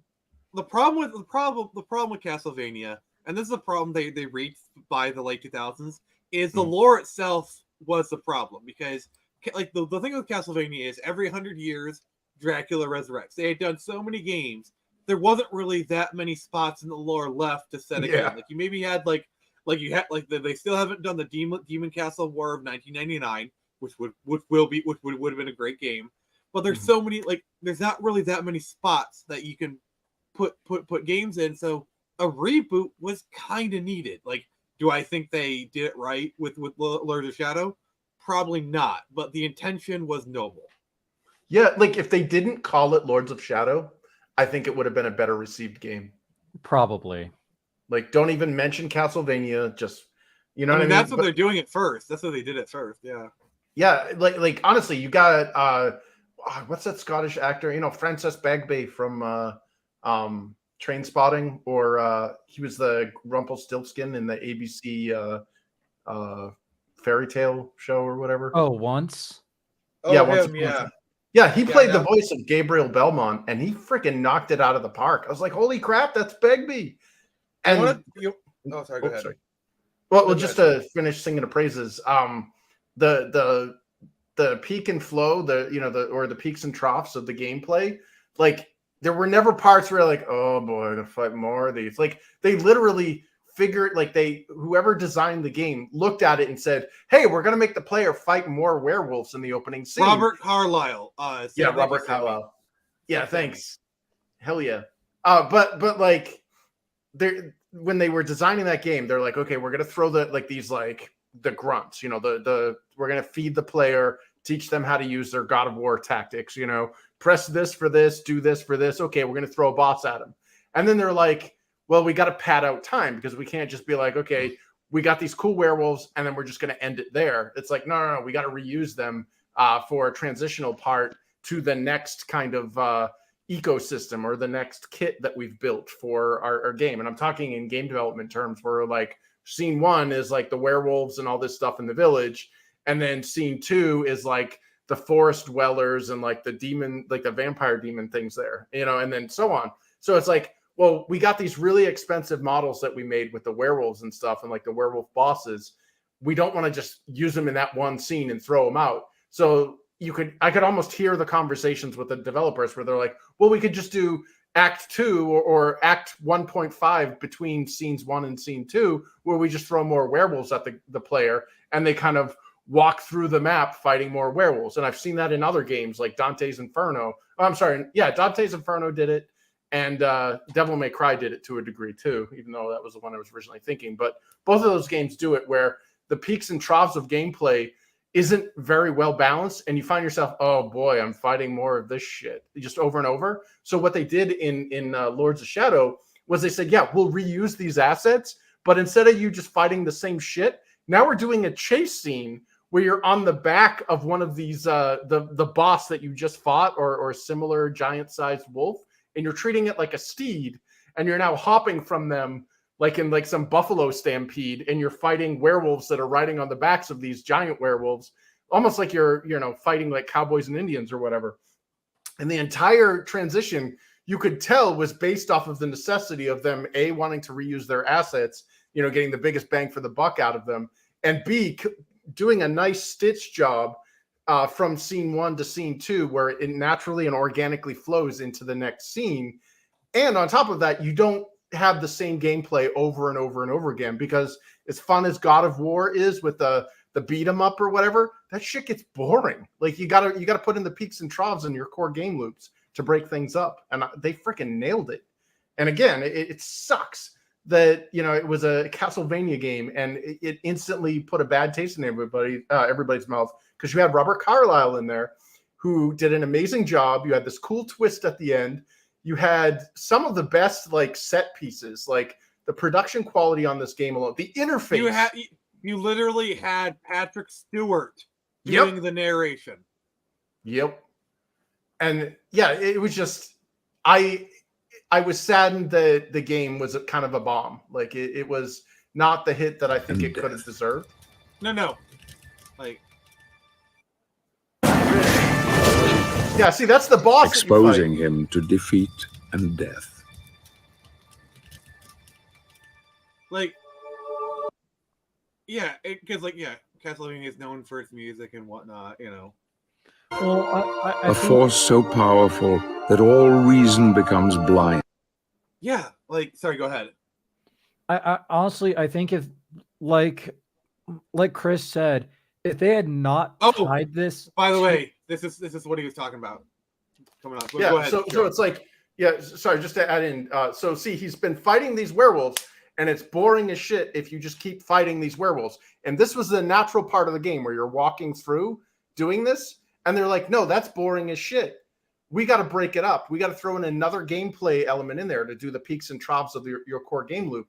So what you're seeing here, he's actually lost the transitional part of the game, and it knocked him off of those giant wolves. So he's forced into this like little fighting arena thing. And the original design, this whole fighting arena was his march into the forest where he just walked, and it was like that was boring as shit. So they threw in that racing thing that I think they'll show in a bit, where you're actually on the back. See, like he catches back up, and now he's on the back of this forest thing, and now here comes the bosses, and it will repeat this transition until he defeats the sequence and gets into scene 2.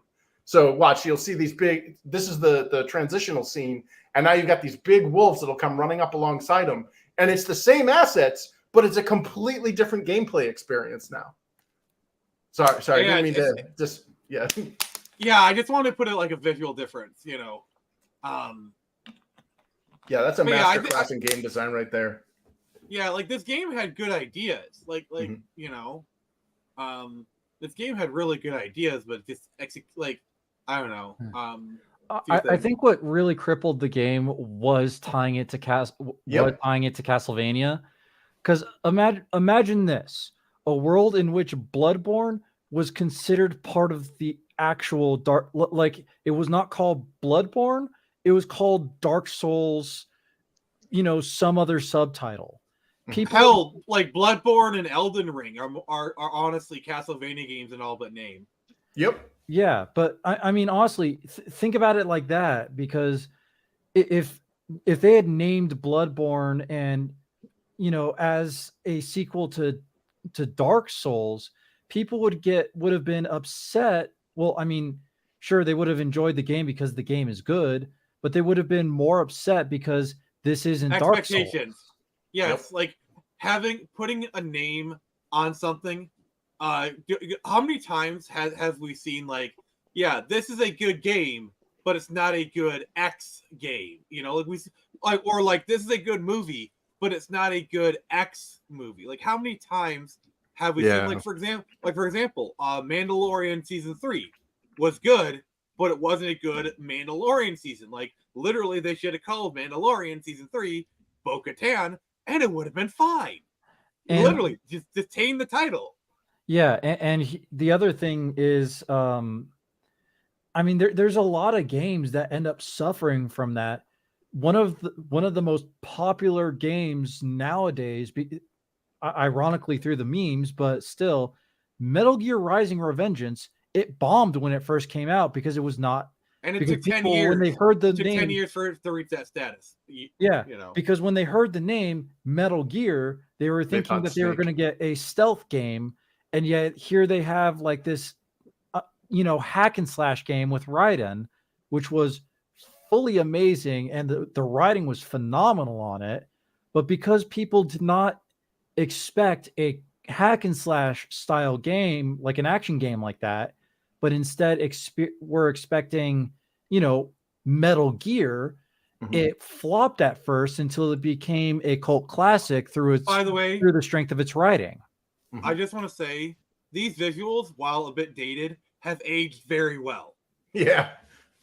I thought the game was like, even just the main interface. Like, see, this is his like transition where it's loading.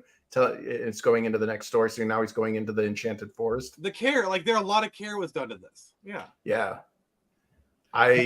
I was blown away, but and again, I think a lot of this was because of Castlevania.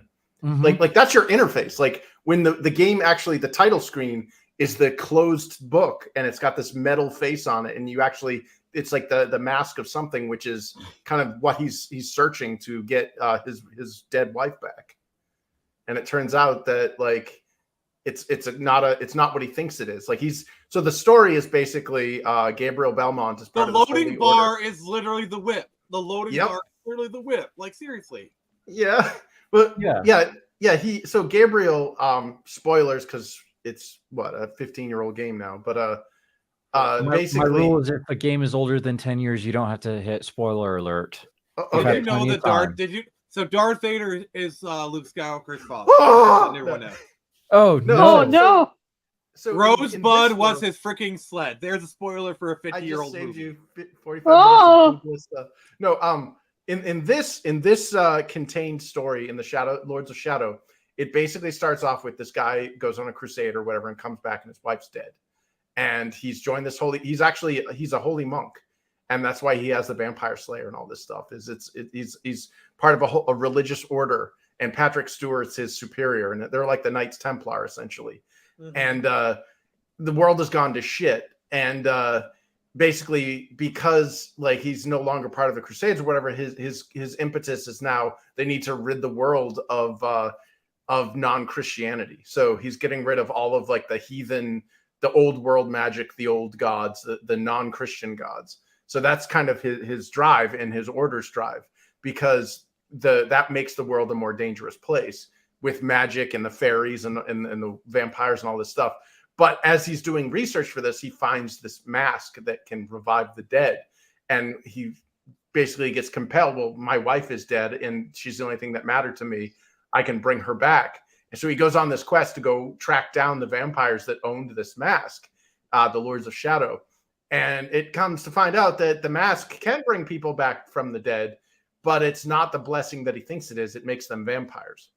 And at the end of the game, after he defeats Carmella and the big aristocracy of vampires that have been wielding the majority of this heathen magic for all this time, and completely destroys all of heathendom out of the world, so there's no more magic anymore, just Christianity and mundane. He takes the mask upon himself and becomes Dracula. And that's the game. And the second game is he actually find out his wife isn't dead. She had a kid before, or she died, but she had a kid before she died, and that kid's name was what was it? JoJo's Bizarre Adventure.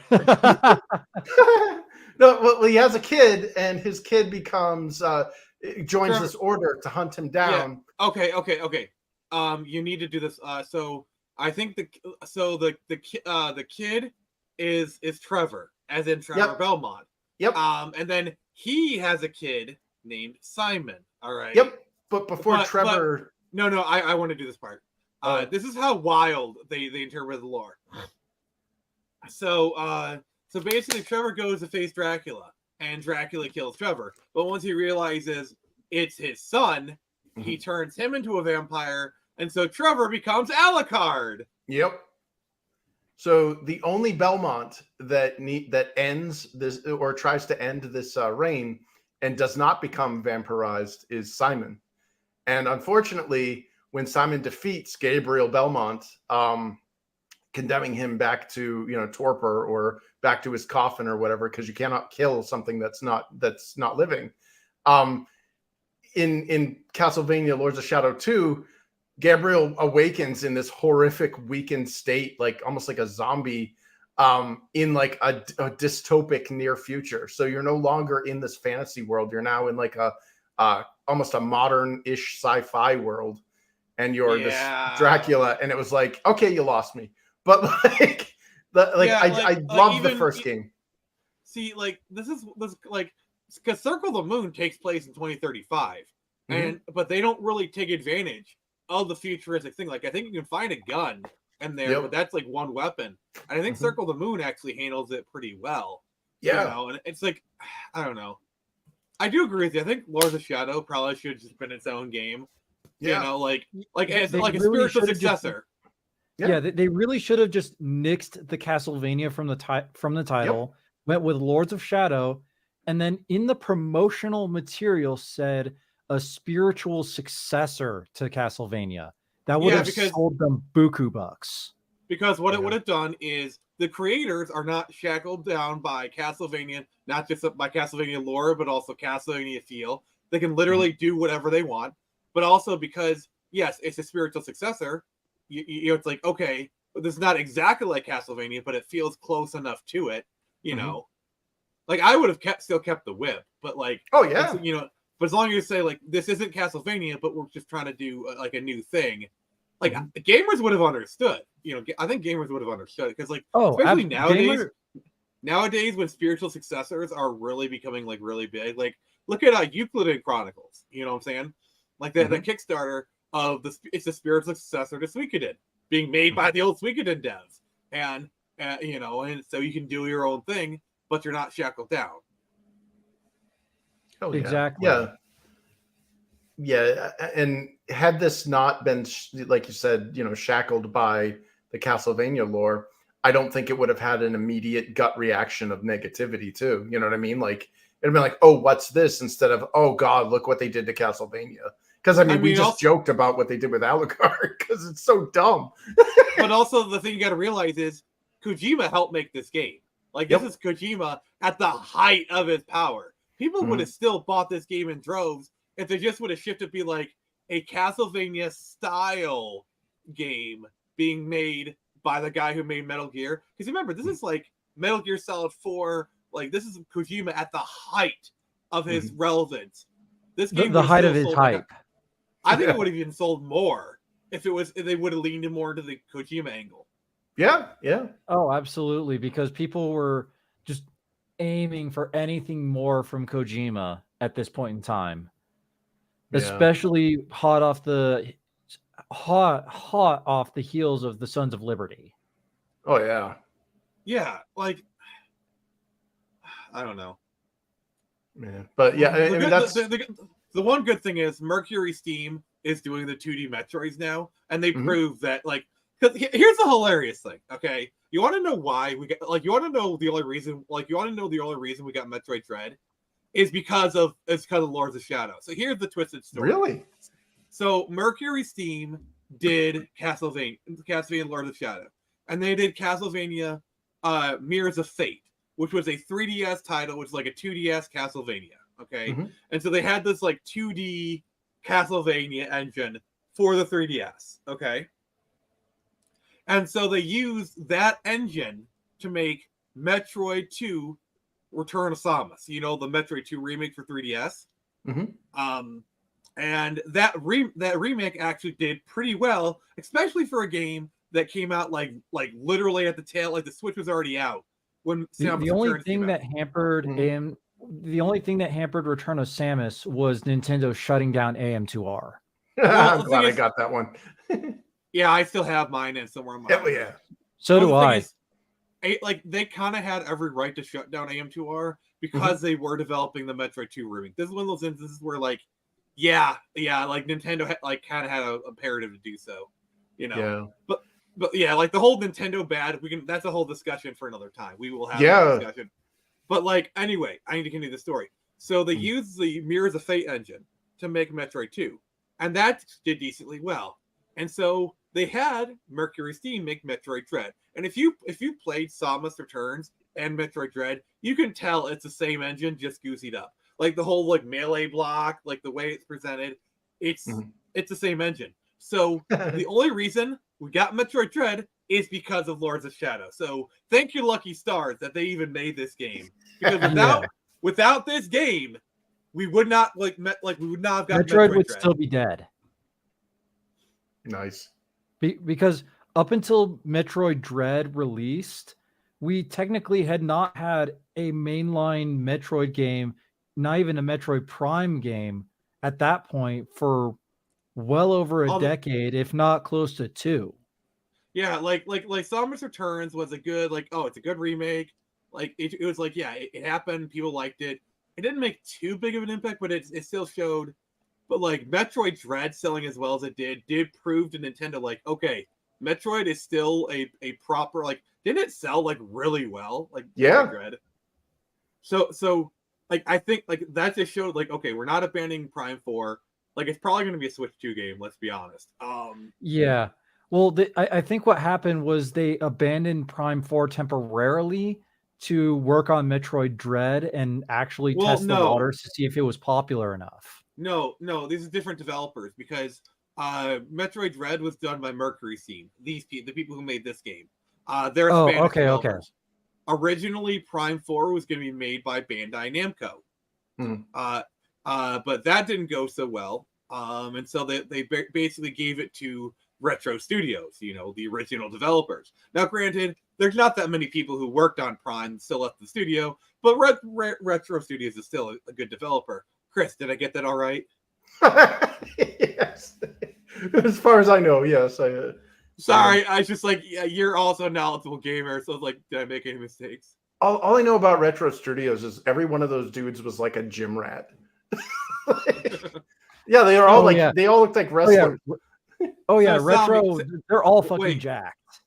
So Sammy, what's your take on this situation? You've been awfully quiet, so I want to bring you back in the conversation. I've never played any of these games. Nothing to say. So Sammy, what other games do you want to see return? Like what remakes or even just a sequel do you want to see happen? I don't know. I'm really excited for the Tomb Raider remakes. Yeah, they look really good. They do. They really do. I was never really a fan of those, but yeah, those look pretty good.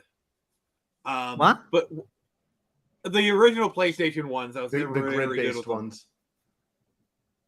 Yeah, that's what I'm talking about. You know the new games that are coming out soon? Yeah, they look good, and I'm sure the people who like that style are going to enjoy them. It's just I never really got into them myself. Oh, the original ones. Okay, fair enough. Yeah, I'm kind of a fanboy of the recent Survivor trilogy. Like that's what I stand. Sorry, Melanie Mac. But Tomb Raider, Rise of Tomb Raider, Shadow Tomb Raider. That's what I love. Like that's my Tomb Raider. Oh, the remakes. They're good. I wish we could get both of those. I wish we could get the best of both worlds because I understand Melanie Mac's grievances with modern Tomb Raider. Like the whole point of Lara Croft is that she's like a cheeky badass. Yeah, sure, she goes into harrowing danger all the time, but she comes out on top. She is your 80s action star, but with boobs. She's big ones at that. But triangular ones. But she's the let's go adventuring. It was campy, but it was awesome. And then the newer ones are depressing and scary. Woman fought dinosaurs. She's a badass. Well, okay. She was like an first answer off, to Indiana Jones, though. well, literally, the game was literally an Yeah. Indiana Jones ripoff. You know, but like, here's the Didn't thing. say First rip off, off. I mean, we had two I'd say franchises with that, inspired, so- like surely, you know. but here's the thing. First off, your interpretation of Lara Croft is valid. I'm not trying to take that away from you. Like, if it's put out there, but like to me, I do resonate with the Survivor trilogy, because you know, it's like it's her resilience, her never never giving up. You know, like I resonate with it. Like literally, my favorite moment in Tomb Raider 2013 is when she first gets the grenade launcher. You know, I've spoken about this on stream a couple times. You know, also whoever's having their thing blow up, can you please like someone's having their Discord blow up in the background. But like my favorite moment, I believe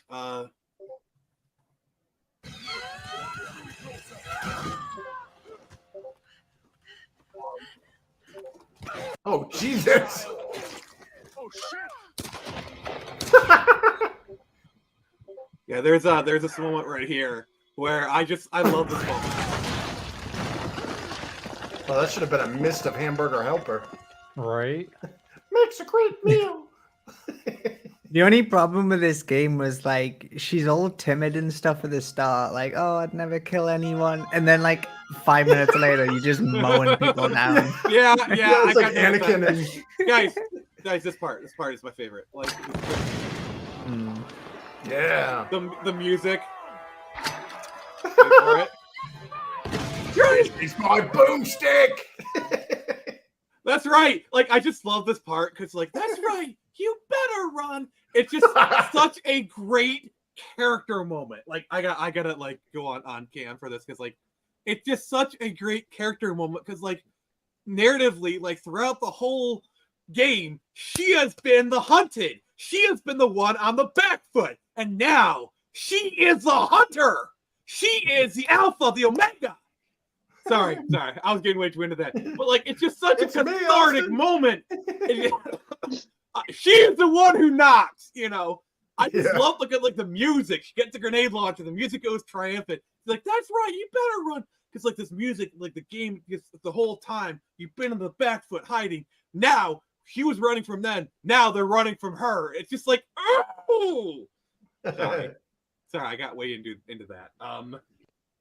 Yeah, no, you're totally right though. Well, I mean, we all got to have stuff we get passionate about. There's nothing wrong with that.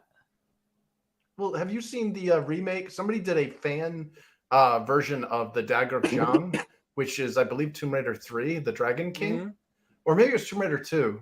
Whichever one had the where she goes to China to get the dragon dagger. Oh, you mean the one where she can lock the guy in the refrigerator? That's the second one, isn't it? Yeah, I think so. Somebody redid that game in the Unreal Engine. Like I have it on my my game machine. And it's cool. So it's harkening back to that game. So you've got the badass Lara and all that stuff. It looks absolutely gorgeous from like a modern game perspective. But it's not the grid-based system. And what I mean by that is the original Tomb Raider was built on a binary space partition of grids. So every like time Doom. she walks, Like Doom. yeah. But every time this is the remake. Like this is freaking amazing. So this is the Dagger of Jam, but remade by some fans. And yeah, it's not on the grid system where the original games, everything was a square. So like when she took a step, I think a square was 2.5 steps. So every time she walked, she would have to like she'd have to stop and then strafe to one side with one step or whatever to line like up everything. turn awkwardly. yeah, because everything is on this like perfect grid. Whereas here, they're like, no, we're going to make it all organic and stuff. And my God, like this is a labor of love right here.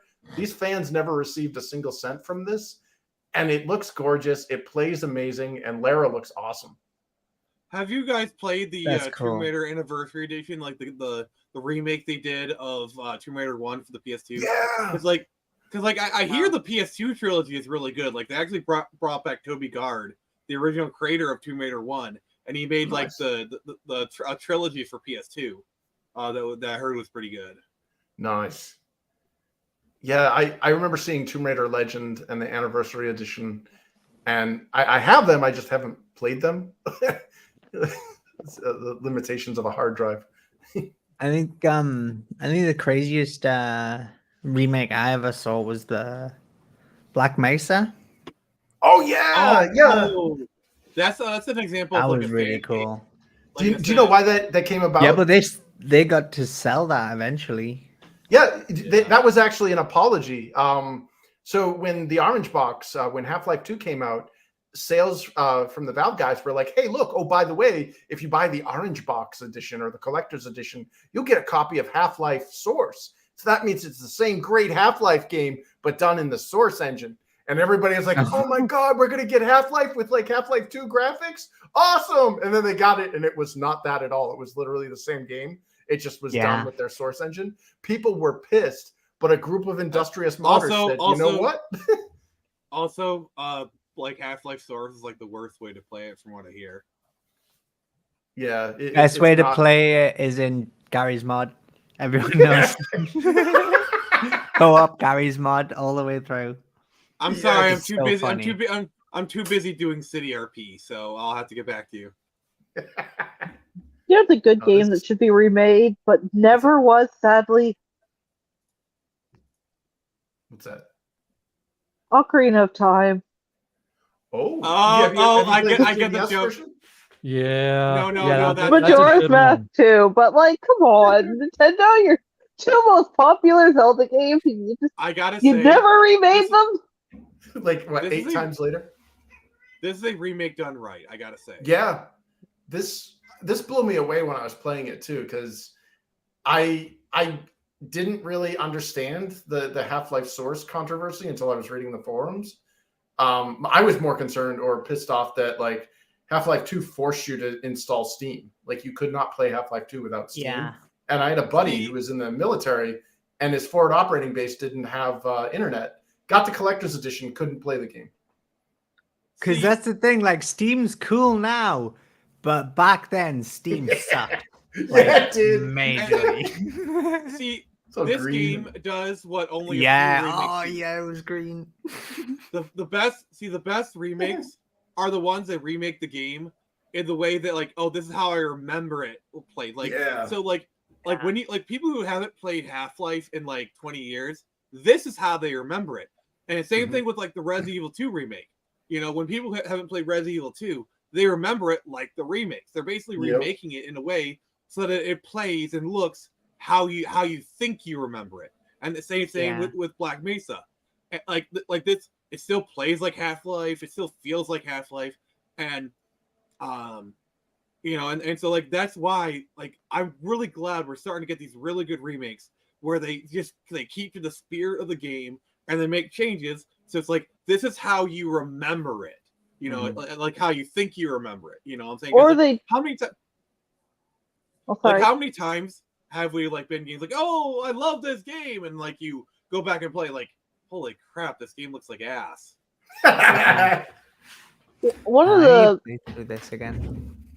the good remakes, one of the ones I really like, Resident Evil 1 remake for the GameCube, because not only did they like update it to make it look great, they also but they also like changed certain things that like they couldn't have done with the original.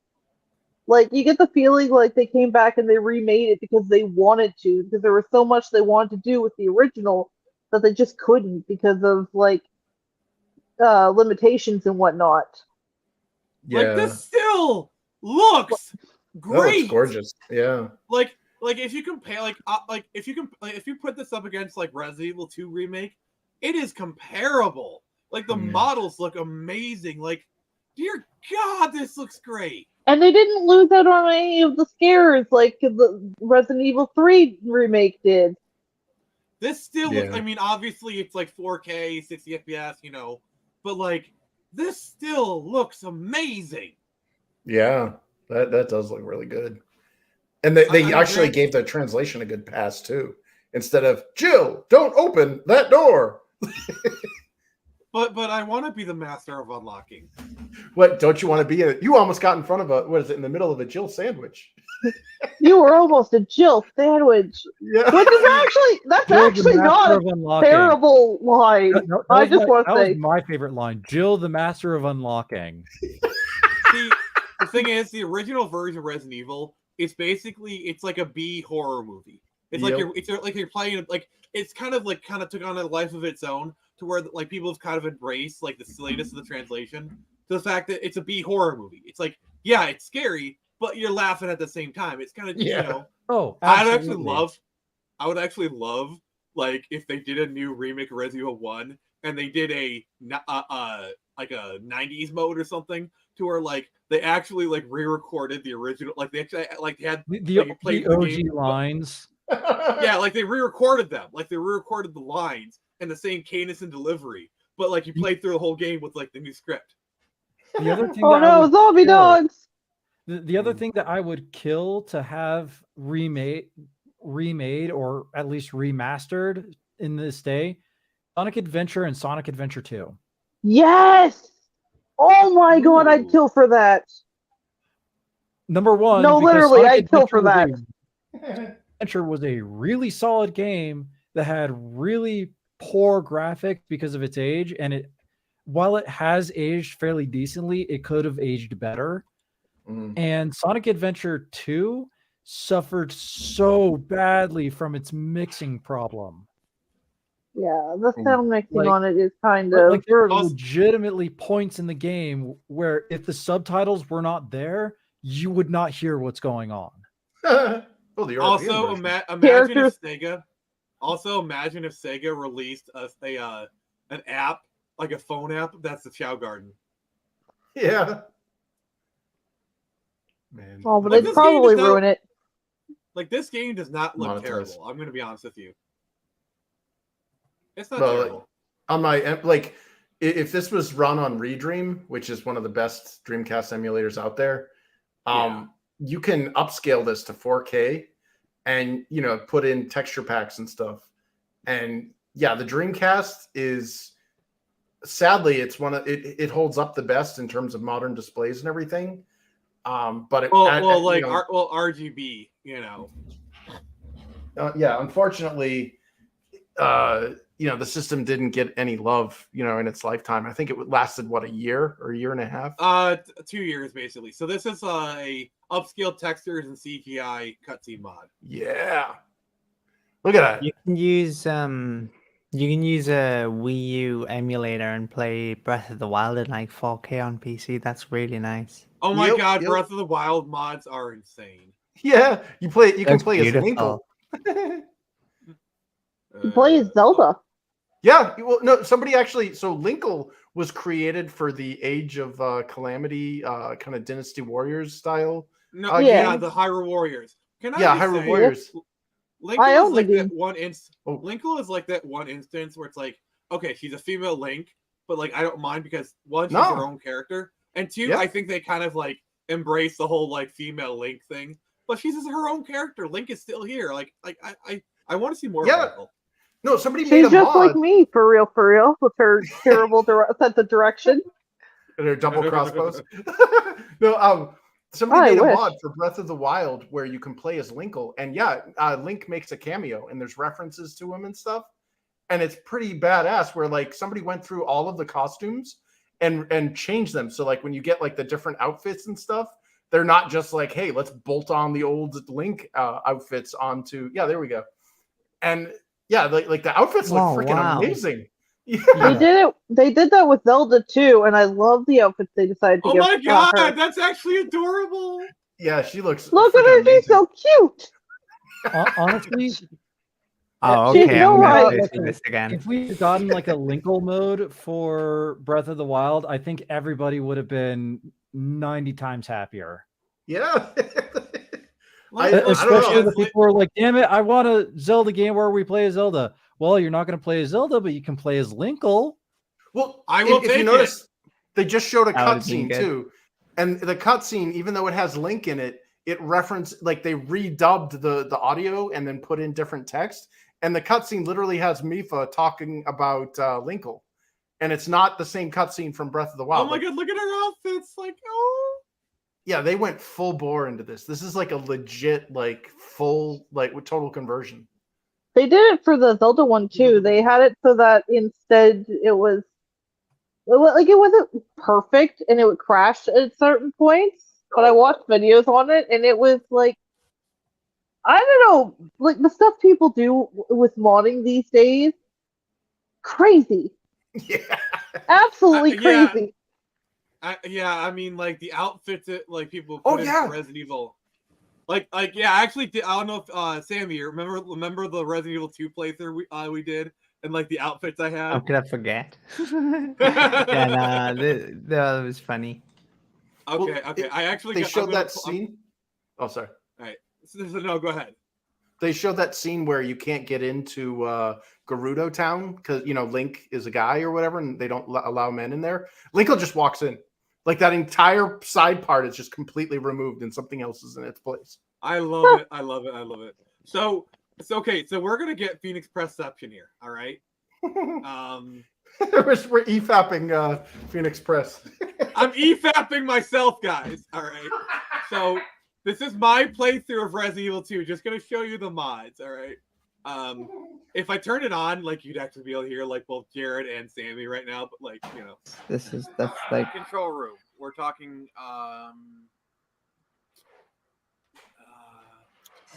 oh, okay. Sammy, it must have been really weird hearing your own voice there. But like, I don't want to hear my voice, to be honest. At some point, we really do need to do like an actual every frame of pause moment, which is actually where EFAP started. Girl. Oh, but Sammy, the moment, like we're gonna get the moment here in a second. Like, all right, like you haven't seen how crazy I made this playthrough. Sammy, super clear. Yes. So Sammy is co-commentating on this, but I haven't muted. Do you remember this episode, Sammy? Yeah, I remember. Is this the one where you save the anime girl? Like, look! Like you save our girl. Nice. Okay. There. Oh wait, I saw anime. Anya. Yeah, look at what I did! Look at what I did! Modders are some of the most people on the face of this planet. Like, look at what I did. If they want Anya in a game, they will get Anya in a game, and they will figure it out. Oh, remember the childcare level where like I was trying to run from the guy and I couldn't do it? Yeah. Giant Squidward instead of like the tyrant. Yeah, so I did that. Like this was like something I did. Also, it's really weird. Like you're doing a live stream and we're watching one of my videos. So like, all right. So what's another video game? I think one of the best mods I ever saw. Just one of the most fun mods. I don't know. It was insane. In Skyrim, you could make it so that all the dragons were like Thomas the Tank Engine and stuff. Oh, yeah. I remember that. And, like Macho Man, and they would fall out of the sky and everything. Oh, it was insane. The one Chris and I love to reference is Macho Man Randy Savage Dragon mod. Just this intro alone, if you could get the audio for the intro, it makes it. Macho Man is coming. What was that? Carry on. Yes, General Tullius. Give them their last. I mean, Skyrim mods are its whole as we commend your souls to Aetherius. Bless. Ain't no stopping. Those are smiling at me, Imperials. Can you? Orc. Macho Man is coming.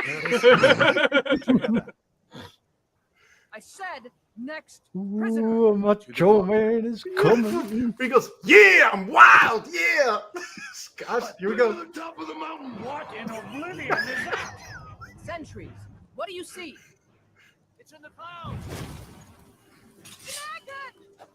Yeah. Yeah. Oh my God, Chris, you sounded exactly like the frickin' mod. I was like, wait, Did he say yeah twice? No, that was you. Well, you have a good Macho Man Randy Savage impression. Like one of my buddies could do like a spot on Macho Man, and it's like we did a promotion for somebody's comic with it. Guys, wait. Ooh, Macho Man is coming. Wait for this. John C. Yes, Skyrim mods are their own thing, and I love it so much. I mean, honestly, have you not heard of the top-down Skyrim rebuild mod called Enderall? Enderall. Wow. Like ADD medicine, like Adderall. Yeah, no. Oh, Type in Enderall. Enderal. Yeah. Yeah. Look, it's literally nothing but Skyrim assets building an entirely different game from the ground up. Oh, like an RTS? No, it's not an RTS. It's not an RTS. It's an actual first-person adventure like it. I think. Oh, that's Morrowind, isn't it? Yeah. Yeah. Why does I think you clicked the wrong one. No, that's Skyrim's interface. Dude, I loved that cover that Mexican chick did for the theme of Skyrim. But this is still like Skyrim. Like Skyrim's hotter Let's system. do that one. The English launch trailer.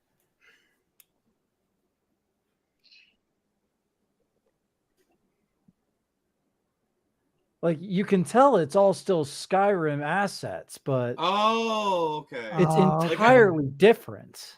Oh, have nice. you seen like Skywind and Skyblivion? Yeah. Yeah. Those are really impressive. Yeah, too right. They've been making Especially- those for years. Yeah. Yeah. They're never going to finish making those games. No. They'll be working on them for their whole life. Yeah, the One guy went off and made his Skyrim mod into a full game. Ooh. Wow. Look at that. Well, That's Morrowind, yeah. And it's a mod I played. It's really, really good.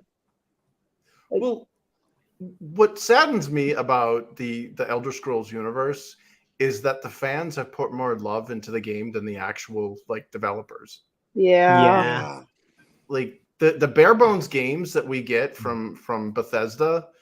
It's honestly honestly more like a modding kit, if you can think about it that way. Yeah. You see, that's a problem. Is it's like they put all this lore into it, and then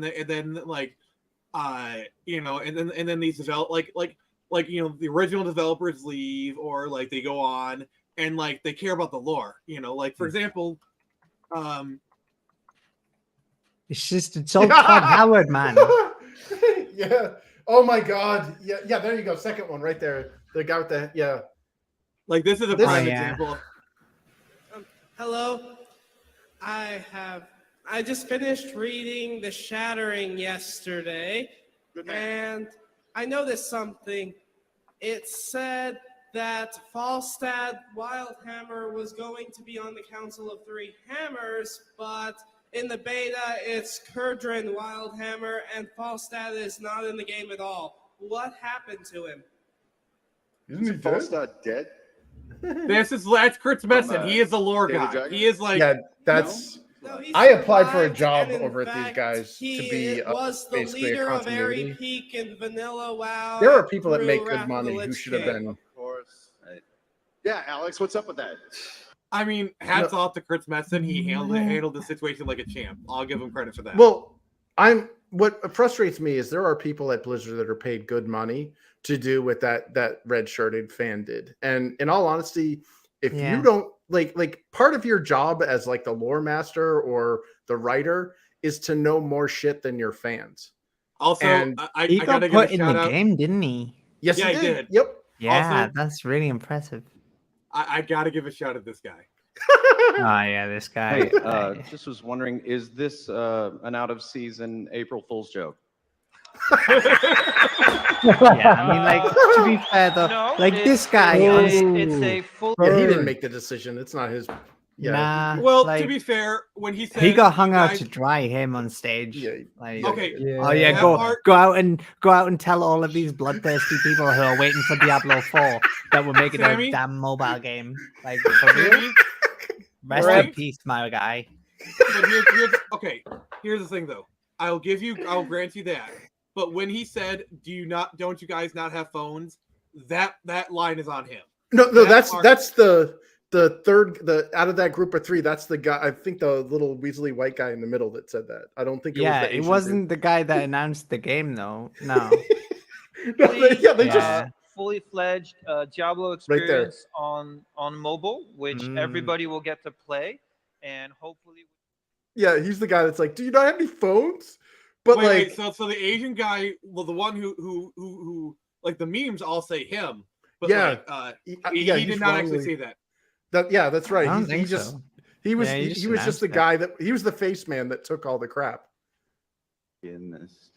Is there any plans to make it on PC or strictly mobile? Are there any? The current plan is to be on mobile, both Android and iOS. We don't have any plans at the moment to do PC. Do you guys not have phones? Yeah, you guys. See, it was the guy in the middle.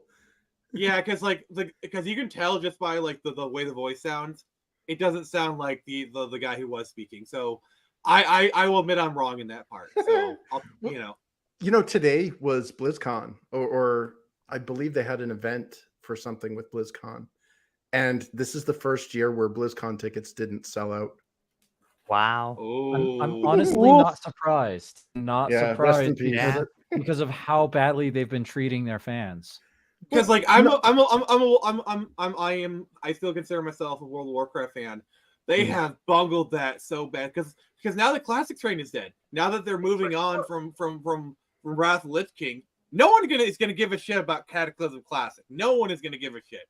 Wrath of the Lich King was like the last time. Yep. So like no one's gonna give a shit. No one's gonna give a shit about like Mr. Pandaria Classic. Maybe two people will, and like no one wants War the Draenor Classic. Like wait. Like, I don't understand, why are they progressing through the future expansions in Classic? Then it's not Just really leave Classic it. anymore, is it? You're just following retail. Well, I thought Classic was like, oh yeah, this is how like WoW used to be. Like, because Wrath of the Lich King is the most popular WoW expansion. Yep. It is the peak of That was WoW. the peak. Right. Okay. So was that the play then to just get to that one? I guess. I mean, not necessarily. I'm trying to think. The second one. What was Burning the second Crusade. name? Burning Crusade is a popular one. Obviously, vanilla is vanilla, but like Wrath of the Lich, like there's this whole thing called Wrath Babies. But here's the thing about Wrath of the Lich King. That's like all the bullshit that people complain about now started in Wrath. The Groot Finder. I mean, looking for Groot. The Raid Finder started in Cataclysm. Towards the end of Cataclysm, so we got that. But like a lot of the like casualization of WoW started in Wrath. I mean, even JonTron, and I don't know what all y'all's opinions on him right now are. I'm not going to get into that or open up that kind of worms. Oh, okay. Yeah, let's not get into the politics here. Let's turn he's been calling this out for years because he used to be one of the big Blizzard fans back in the day as well. Yeah, dude, in my career, Blizzard was the absolute apex of companies you wanted to and work Blizzard for. fans were something special. Like Yeah. that's the thing that people don't realize is Blizzard had a special relationship with their fans. Like there was a communication. Like for example, you had a guy call them out on their lore, he got an NPC. It's that kind of like communication to where it was a relationship between the devs and the customer base. And that's what made Blizzard games special is they felt like they were yours. You felt like you were part of the experience of the game. I mean, obviously the games had a certain flavor to them, but like you had a certain connection to them that you didn't have with anything else. Well, that and what made Blizzard so successful were the people. I mean, you obviously had Metzen, who was like a the guy was a bit of an artist, did like a lot of the sketches in the books, wrote, it was the heart and soul of the lore of World of Warcraft or Warcraft in general, and I believe StarCraft as well. But like, you had him, you had Rob Pardo, who was a master designer. God, who else?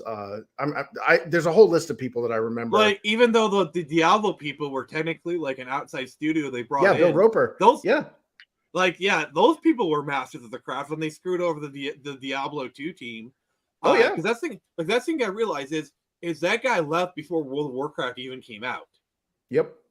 Yeah. Well, when I worked at Red 5, a lot of the bigwigs at Red 5 were all former Blizzard devs that had worked on World of Warcraft. I mean, Kern was like the lead producer on World of Warcraft vanilla. That's his biggest claim to fame today is he helped create World of Warcraft. I mean, Yeah, and he left before it. Like, I think he left before they got their big payout. So it was like there's like a big when people leave that are that high in your company and it's are walking away from large amounts of money, that there's kind of trouble in paradise. Yeah, I mean, do you think Activision was kind of part of it? Because like I know a lot of people cite the Activision merger for causing a lot of this. I do, and I don't. Activision ruined Blizzard, in my opinion. I think the writing was on the wall before Activision came, because like the only reason why Activision even came in and acquired them is because Blizzard was financially in trouble. Like you don't, what I mean? People don't eat you up if you're doing really Warner well. Brothers. Damn. Yeah, exactly. They're gonna get bought out again. Like the problem with Blizzard was they made bangers of games. They polished everything to a pristine shine. They never created anything new or original. Blizzard quality. Yeah. Well, they saw something that was on the market and said, hey, let's do that, but let's do it prettier, better, cleaner, whatever. And that's how World of Warcraft started. I mean, the entire World of Warcraft team, none of them had experience in an MMO development. None of them. I mean, zero. acquisition is a really nice business term for a bailout. You're basically getting bailed out by another company. So I mean, they also, blew up to be after fair, WoW. The MMO market was like really new when World of Warcraft came out. Because like you can really like just see like take the games that came out before World of Warcraft and then afterwards. Because the MMO market before WoW was actually pretty diverse in terms of like approaches to gameplay. But after World of Warcraft, it's like let's just do WoW, but the WoW killer, the age of the WoW killer. Yeah, and they all died. But like the thing was though is Blizzard, because of their lack of experience, even though they got to the top of the heap faster and probably quicker than they should have, and as a result, they were in positions where they were inexperienced to deal with. Like for example, the whole China debacle. They wanted to expand their markets, and in the late 2000s, China was like this grand frontier. Like, oh my God, the big red wall is opened, and now this massive millions and millions of potential customers. And then they get there, and they realize that it's a corrupt communist hellhole, and they got screwed over by China. Like there is a theme park in China right now that has all of the Blizzard properties. There's literally, you could walk through Stormwind Castle, and Blizzard isn't seeing a single red cent of it because they failed to bribe the right officials.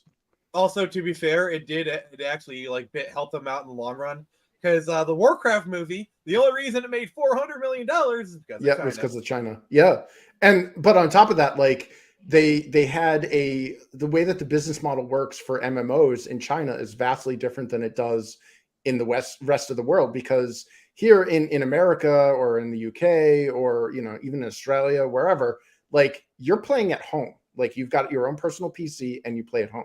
That's not how it works in China. There are no personal computers at home. There are no video game consoles at home because video games are illegal, or consoles are illegal in China, or they were. So the only way to play video games. That's why handhelds are so popular in Asian territories. Yep, yeah, but like they have these cafes, and so you'd have to completely change your business model and how you're handling. Like they actually, dude, it's insane. They pay by the hour. Oh yeah, net cafes are a huge and very lucrative business in East Asia. Could you imagine getting charged to play Blizzard by the or World of Warcraft by the hour? That's how China deals with it, and they were making hand over fist, but they were taking not all only the China, but also South Korea too. Oh yeah. That's why you see like a lot of the MMOs that come out of like Korea are mostly just time wasters. Like there's like all these like long, so like you have to like do all this like busy work to progress is because they're trying to grind out the hours. Yep, exactly. And That's the why problem there's so much text in the games.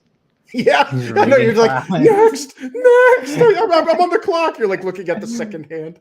But no, they ended up Blizzard had all of their shit stolen because they didn't bribe the right officials, and the company that was hosting their servers in China basically decided, you know what, we're making more money not playing nice. We're just going to take all your shit. And Blizzard actually had to go through, like, they had to rebuild their entire game to facilitate China's bizarre cultural norms. Like, for example, you cannot show bones. Any exposed bones on like a human remains is considered insulting to ancestors. So when you die in the game elsewhere, your body, you despawn or whatever, and there's like a skeletal remains. It becomes a gravestone. Or an urn. China. Yeah, and then the zombie Forsaken model. model. Forsaken. Yeah, they had exposed bone. They had to like literally paint over it. Yeah, and in fact, the Burning Crusade, the design decisions behind the factions that were released. Did you know that there was actually a Pandaren in the vanilla World of Warcraft? His model was removed, but there's a quest in the Barrens where the Pandarans, who were allied with the Horde, which nobody remembers, but they were allied with the Horde. You actually had to get a like a keg or something for Chen Stormsnout or whatever, who was because he was a joke character. Yeah, because the Pandaren race in WoW is a pretty interesting story. Because like it was like a drawing made by one of the Warcraft 3 team, and then they actually added him to Warcraft 3, Chen Stormsnout. And so Pandaren, like the Pandarans predate World of Warcraft. And I think there's actually, you can actually find like some pagodas like that are actually like Pandaren on the shores or whatever. Yeah. Yeah. Well, that had to go because in China, you cannot ever inflict violence on pandas. So you can never attack them. You can never have them sustain damage. So Pandarans had to go. And then on top of that, they did their heuristic studies and found that nobody played on the Horde because Asian culture is very shallow and superficial. They do not want to play as monsters. They don't want to play as what they perceive as ugly. The only thing they want to play is effeminate, very pretty people, men, women, whatever. So yeah, the night elves were all like the alliance was like 90% night elves and a few pretty humans or whatever. But nobody played the dwarves. Nobody played the gnomes. Or there might have been a few gnomes. I can't remember the exact numbers, but nobody played on the Horde.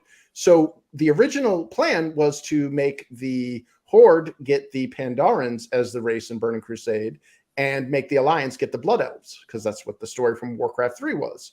Yeah, and then out of nowhere, even in vanilla, the High Elves, because like I don't think because like I think in the Blood, like I don't, were they Blood Elves in vanilla or were they just still High Elves? No, they were just still High Elves. Yeah, because you can actually meet some High Elves. I think in like the Eastern Plaguelands or something. Like there's a few High Elves running around vanilla, and their city gets mentioned. Like they existed. Yeah, and so basically they did their heuristics and found that nobody was playing on the Horde. Their plans to do these things were not going to be we're not going to do well in China because of all these cultural, all this cultural bullshit. So they nixed the Pandarans, put in the the blue demon things or whatever, the Draenei.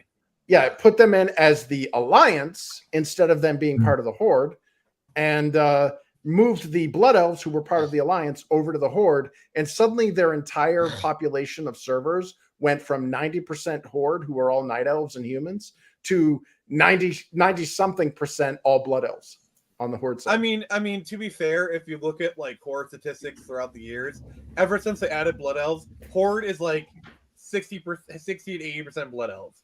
Like if you look at the population statistics for the Horde in the US, and I say this as a person who, on my retail account, I have 3 different Blood Elves. So I'm one to talk. But like like the Burning Crusade, like they were supposed to add Demon Hunters as early as Burning Crusade.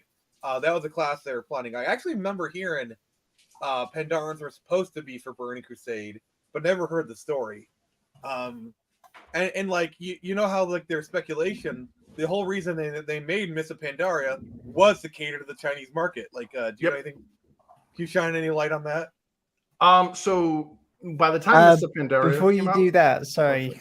Before you do that, it's after it's like 20 past 12 here, so I'm gonna head off.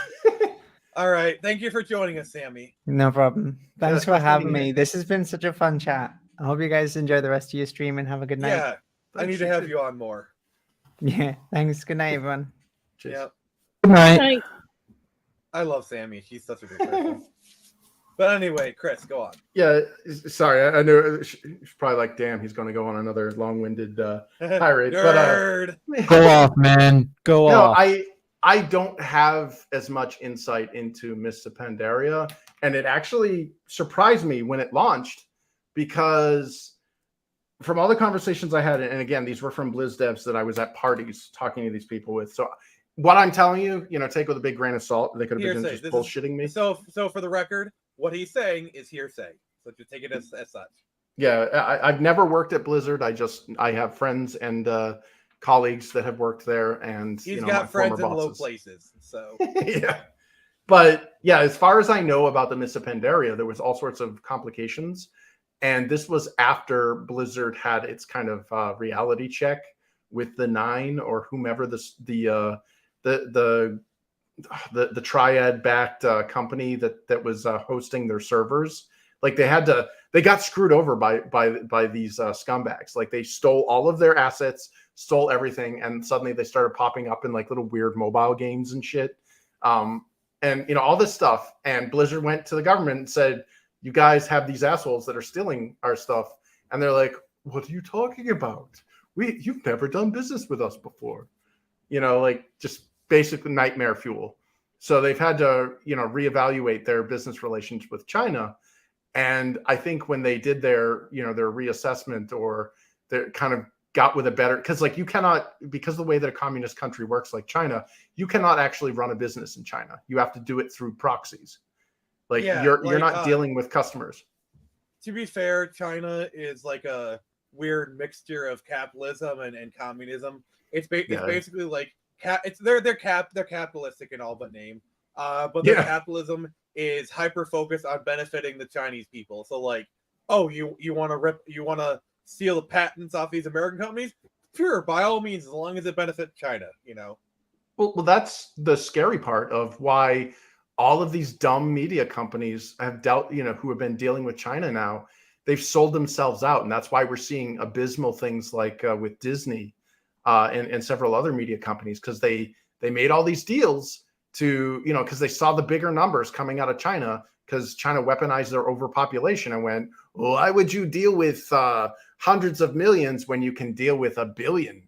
You know what I mean? Like, so. And the thing is, now that's even biting China in the ass. Oh yeah, Because the reason why we're gonna get a little bit political here, but just lightly. See, the thing with China is the reason why everyone want to do China is because cheap labor. Because they paid the workers, slave labor, yeah. But now that China has risen up and economically so far to the fact where even the Chinese are demanding higher wages, why do you think everything is slowly transitioning to India, and even to some extent, like manufacturing is going back to Mexico?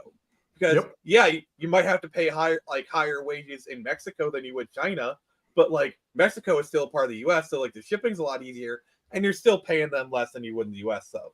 Yep.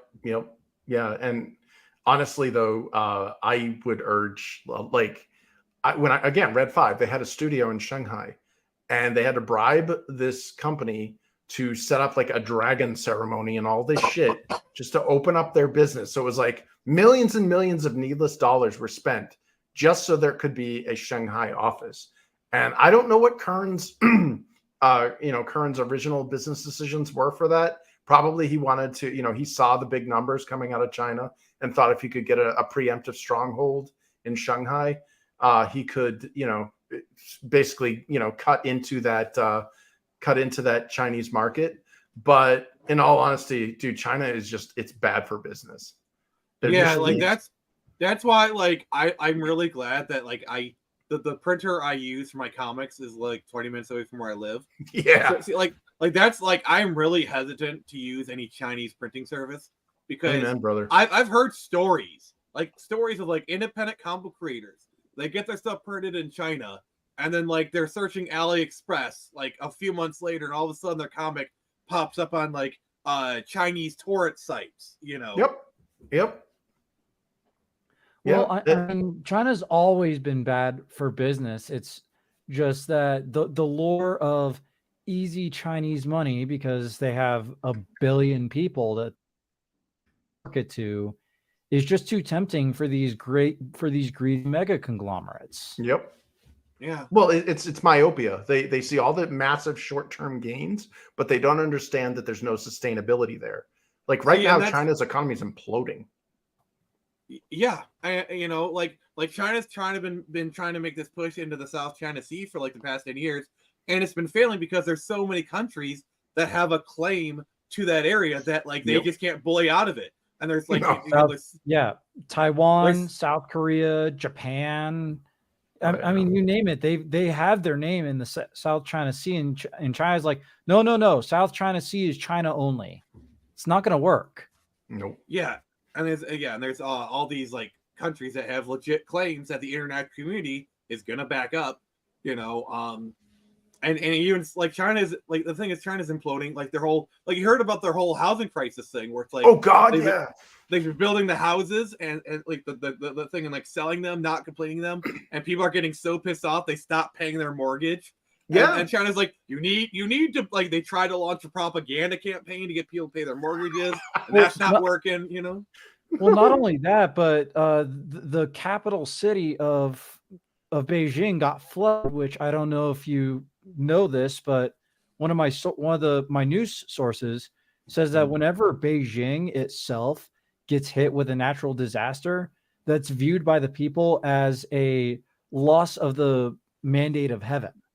So essentially, they've lost the faith of the people, which is why you see them try and cover that up so much. Well, that's what worries literally me. On borrowed time. Well, what worries me though is like desperate rats. You know, they're most dangerous when they're cornered, and like obviously the days are numbered with the CCP and all that stuff. But like, what kind of damage are they going to do on their way out? Oh, absolutely. And here's the other question. So right now, the two big powers in this world are the U.S. and China. The U.S. is not going anywhere. As bad as it is, the U.S. is nowhere near as like people. Like people like the doomers, like the U.S. is going to collect. Like no, the U.S. is not going anywhere. Yeah, we're environmentally gifted. Yeah, and also like our economy is too like yes, momentum helps, but like we actually do enough to maintain that momentum. You know, like the U.S. is a country where like we fuck up until we get to the brink and then we pull back. We do this over and over and over again. Like this is like it's just something about the North American people are just you know where it's like we realize we're going too far and then we take a few steps back and then we go to the brink again. This is kind of honestly we're seeing it play out right now in the media where all this woke shit is like we're 2 hours in the stream. I can fucking curse as much as I want now. Who fucking cares? It's 2 hours into the stream. I don't think Google is gonna watch this far. 2.5 hours into the stream, boys. All right. But like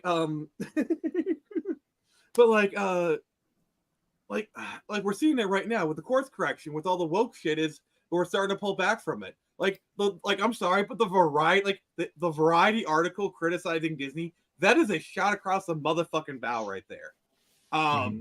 Like the fact that a big media company is criticizing Disney, that is huge. It is now open season on Disney, and Disney knows it. The fact that South Park, it was criticizing both. I don't know. It doesn't matter if they took shots at both sides. Like the way they criticized Kathleen Kennedy would have been unheard of even a year ago.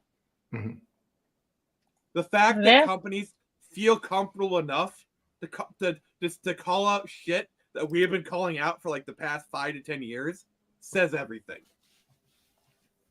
Yeah.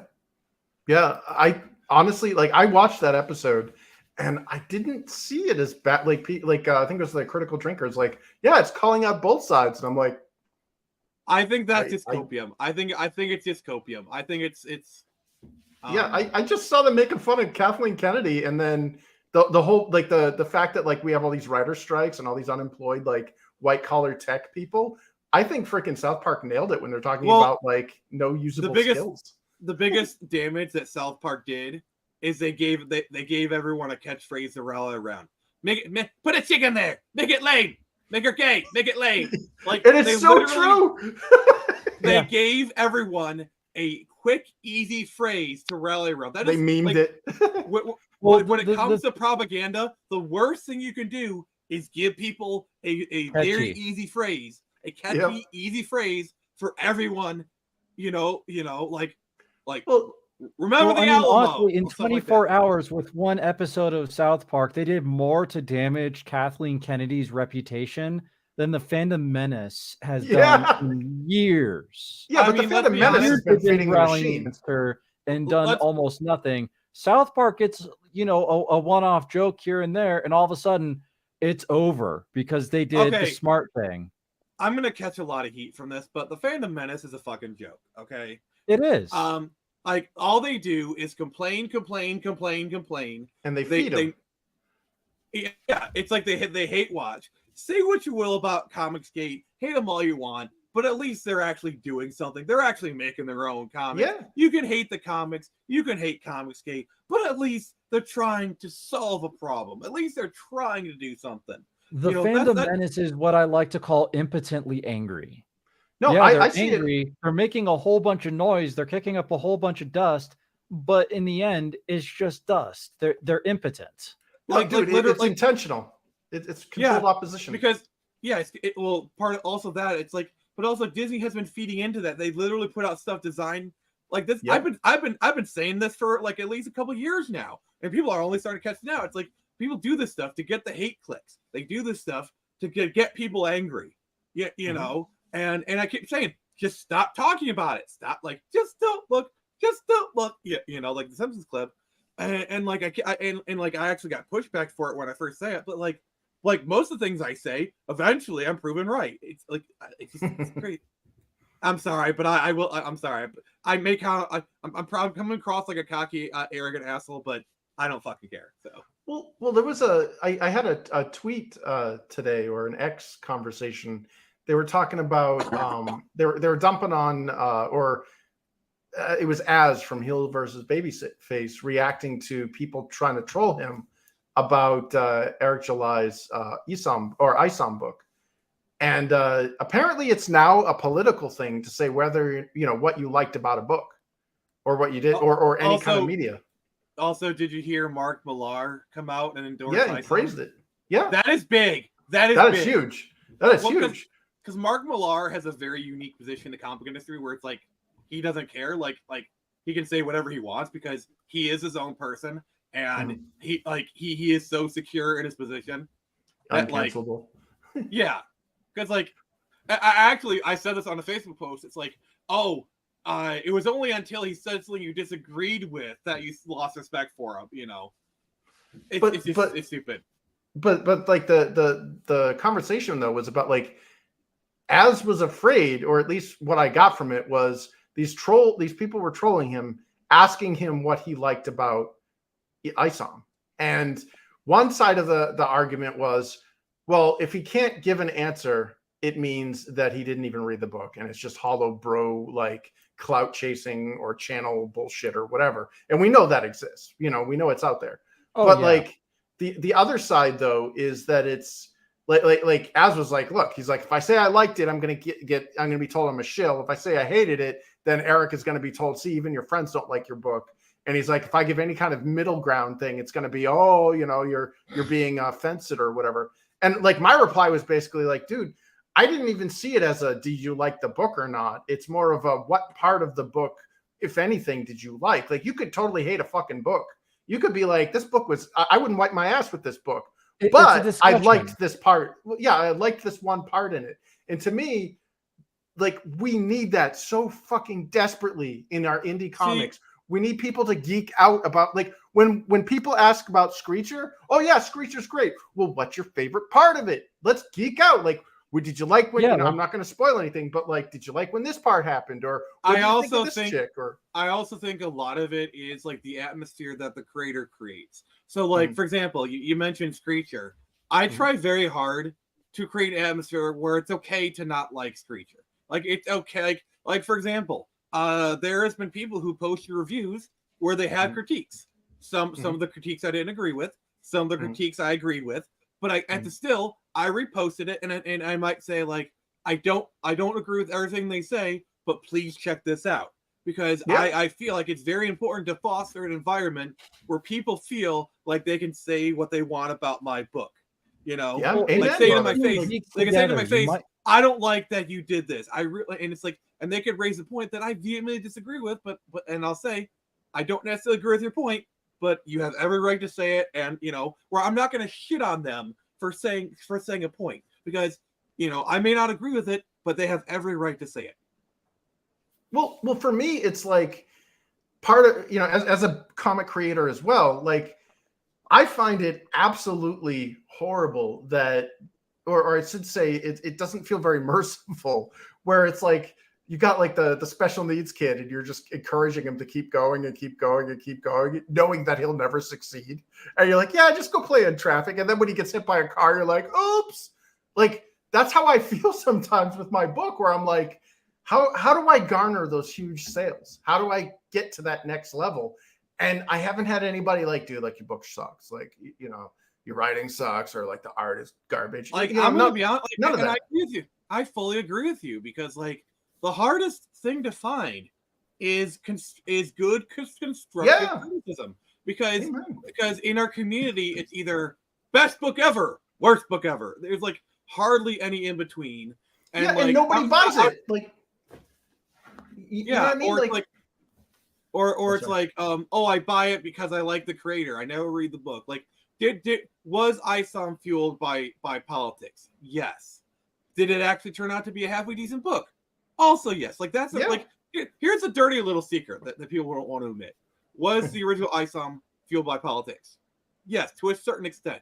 But the thing is, if ISOM was solely a political protest, it would have gotten, like, ISOM 2 would not have gotten nearly as much money the second time. Like, sure, it got a little bit less, but that's natural. That is natural.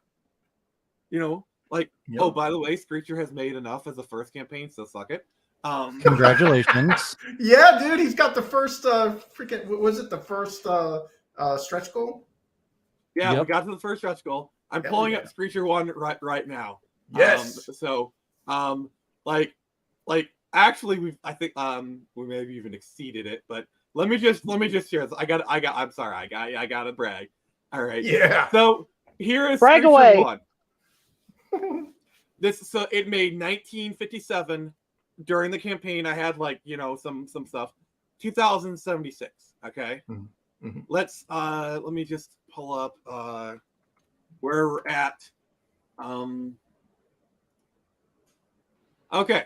Let me just pull up where we're at with Screecher 2 right now. Okay. 2035. So we've matched the campaign. Mm-hmm. And we'll probably, honestly, I think I'm hoping to get to 2100. I could probably do that. So, yeah, I have done at least as good as my previous campaign, which is a very good sign of health. Like, that is an extremely good sign of health for this book. You know what I'm saying? Mm-hmm. Oh, yeah. But self-flagellation aside, sorry, I couldn't help myself. But here's the thing. ISOM 2 still did amazing by any standards. Okay. Yep. It made all right. It didn't make 3 million. It made 2.8. Oh no. The drop off, I think, is still within reasonable bounds. And the thing is, if it was solely politics, if it would have made a 1.5, 1.1, then maybe you can argue it's politics. But the fact that it made almost as much shows that people are legitimately, and also the fact that ISOM has the most dedicated haters I have ever seen. And whenever they criticize a book, it is like the most minute bullshit, like the most littlest thing. If ISOM was actually bad, these people would have torn it to shreds. They would have pointed out the fact that they can only point out little things. Like, you want to know a criticism I have for ISOM? And when I first saw, I think his costume is a bit generic. That is my only criticism of ISOM. I've never read the book, but I feel like just looking at his costume, it feels a little bit generic. That is the only criticism I have for it. And if that's my only criticism, that says a lot about the book. Well, my thing is like, maybe it's my awful outlook on life. Like, I got a very negative view, but like, I've noticed that like the cosmos demands mediocrity. Like, we all should be in this non-successful, like crabs in the bucket state where we're not that blade of grass. Hate it and they hate it when you get out of the bucket. Yeah, absolutely. As soon as you excel in the slightest bit, the cosmos suddenly creates this equal amount of force to pull you back down. I think that describes Eric's situation to a T. Yeah, and it's absolutely like, dude, he's bringing eyes to independent books, meaning they are no longer part of the big two. There's not Marvel, not DC or Image or some other household name. Like, this is literally a dude, but granted, he's got the Blaze Media and all that shit behind him, but it doesn't matter. It's an alternative. He is opening up eyes to look at alternative, locations for comics. Oh, you're a fan of Eric July? Well, guess what? You like ISOM? Well, can I introduce you to the Screecher? Can I introduce you to, I don't know, freaking the Lucent? Could I, Immortal Rising? Hell, Infinitale. Like, you start getting people thinking, more than just, oh, I don't have to read I'm Not Starfire or, Batman, version 3000, whatever. Like, I actually have newer alternatives. Granted, in Europe, they have the whole Bandes des Années, which is just kicking our asses. But here in America, we are stuck with these garbage, like Marvel and DC.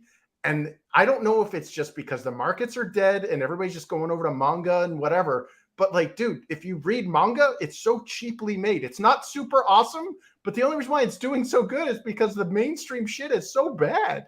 Well, the way I look at it is the way I look at politics, in that we really should not have had a two-company system, like we should not have had a two-party system, but we ignored the warning. We let them conglomerate into two big companies, even though, we used to have Dark Horse and Valorant, and, we had all these other that's companies. the thing. Like, up until the 2010s, there was a lot I would actually say comics is kind of a three-horse race, with Image being the third wheel. Yeah, but either way, we've basically condensed it down to you're either this or you're this, and it's created such an environment of, well, if I only have these two choices, I'd rather choose one or neither. It's basically been killing comics, where, like Chris said, bande dessinée has been kicking our butts and manga has been kicking our butts because they've got gobs and gobs of company and lots of healthy competition. Well, the problem is, it's like, so people think like this whole indie comic book scene is like a product of the 2010s. No, it goes back a lot longer. Like, if you go back to the 80s, like the indies 80s comic book scene is insane. Like Teenage Mutant Ninja Turtles was an indie comic. So basically the equivalent would be like basically ISOM is like, yes, I'm gonna make this comparison. I'm gonna do it. ISOM is to now what Teenage Mutant Ninja Turtles was to the 80s. Yes, I just made that comparison. Yeah. No, you're not wrong. It's disrupting. And and this thing I love about Eric. I I feel like Eric July and ISOM is the kind of disruption the comic industry has desperately needed. It is the kind of disruption that it's so desperately needed, because here's the thing. Now mainstream realizes there is money to be made by indie comics. Like, for example, Andrew Tate. The only reason he did his Top G comic was because of Eric. I guarantee you, he saw him making $3 million. Like, oh yeah, I could do the same. Dude, all the YouTubers are doing this now. Like, I'm like, oh hey, Charlie's got God Slap. It's now a comic. Like, they saw what Eric July did and went, "There's money to be made in this." I mean, to be fair, Clownfish with the Crimson Wren, they've been doing that for like decades. So like they're not trend chasers. But yeah, well, I think what it is the fact that there's a blank space now. Essentially, you watched. So there's a blank space. A lot of these companies. Are you gonna write your name? Yeah, but essentially, you see all these companies die off around 2010 until you're left with two of the most bloated and ultimately half dead competitors left, and so with the space being blank and a relatively blank canvas, a lot of people realized, hey, if I want to pivot and if I want to, define myself for the next however many years, I can move into this space because it's cleared up.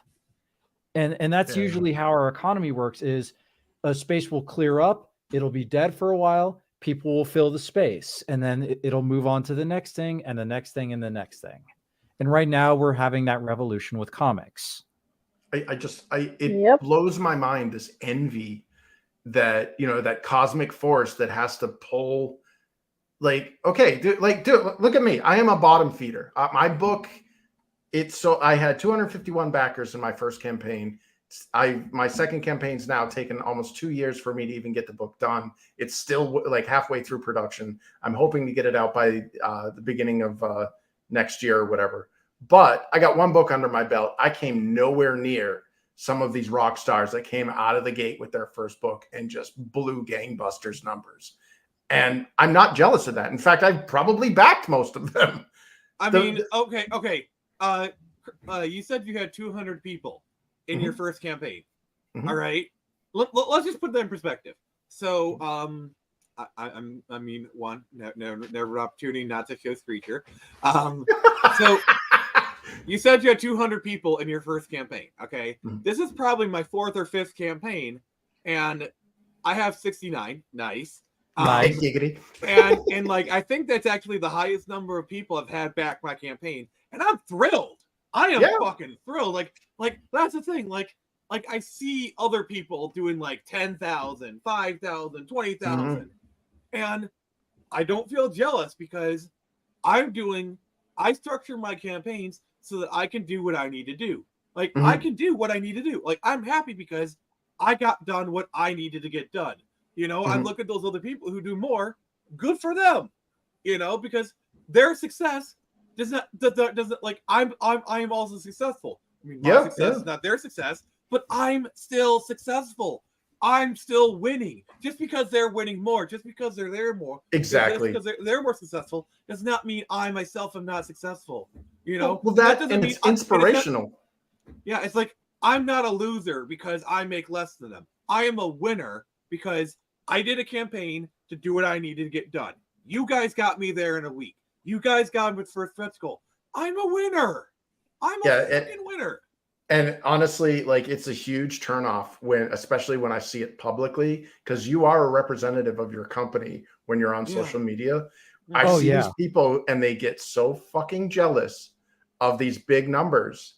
And it's like, oh, they're doing the same thing as me and they're doing better at it. Instead of being like, what can I do to improve? Or maybe I can get advice from these people because they know their shit. They've got these numbers. They're a learning opportunity, if anything. No, it turns into they're just, they got their little clubs and they're this and that and they're sabotaging. It's like, dude, no, they're not. Like that with all the shit that's going on in this world. Do you think these people are like, let's fuck over those guys? Like, no, they're trying to get people to buy their book, not fuck over everybody else. I mean, are there assholes who try to fuck other? Yes, I have dealt with that myself. But there's not some grand conspiracy. Well, here's the other thing. It's not like this is the Immortal Society of No Nicks. It's not like this is grand conspiracy to make sure I don't do at most it's one or two assholes who don't like, and I'm not even saying this it's a personal kind of thing. So it just.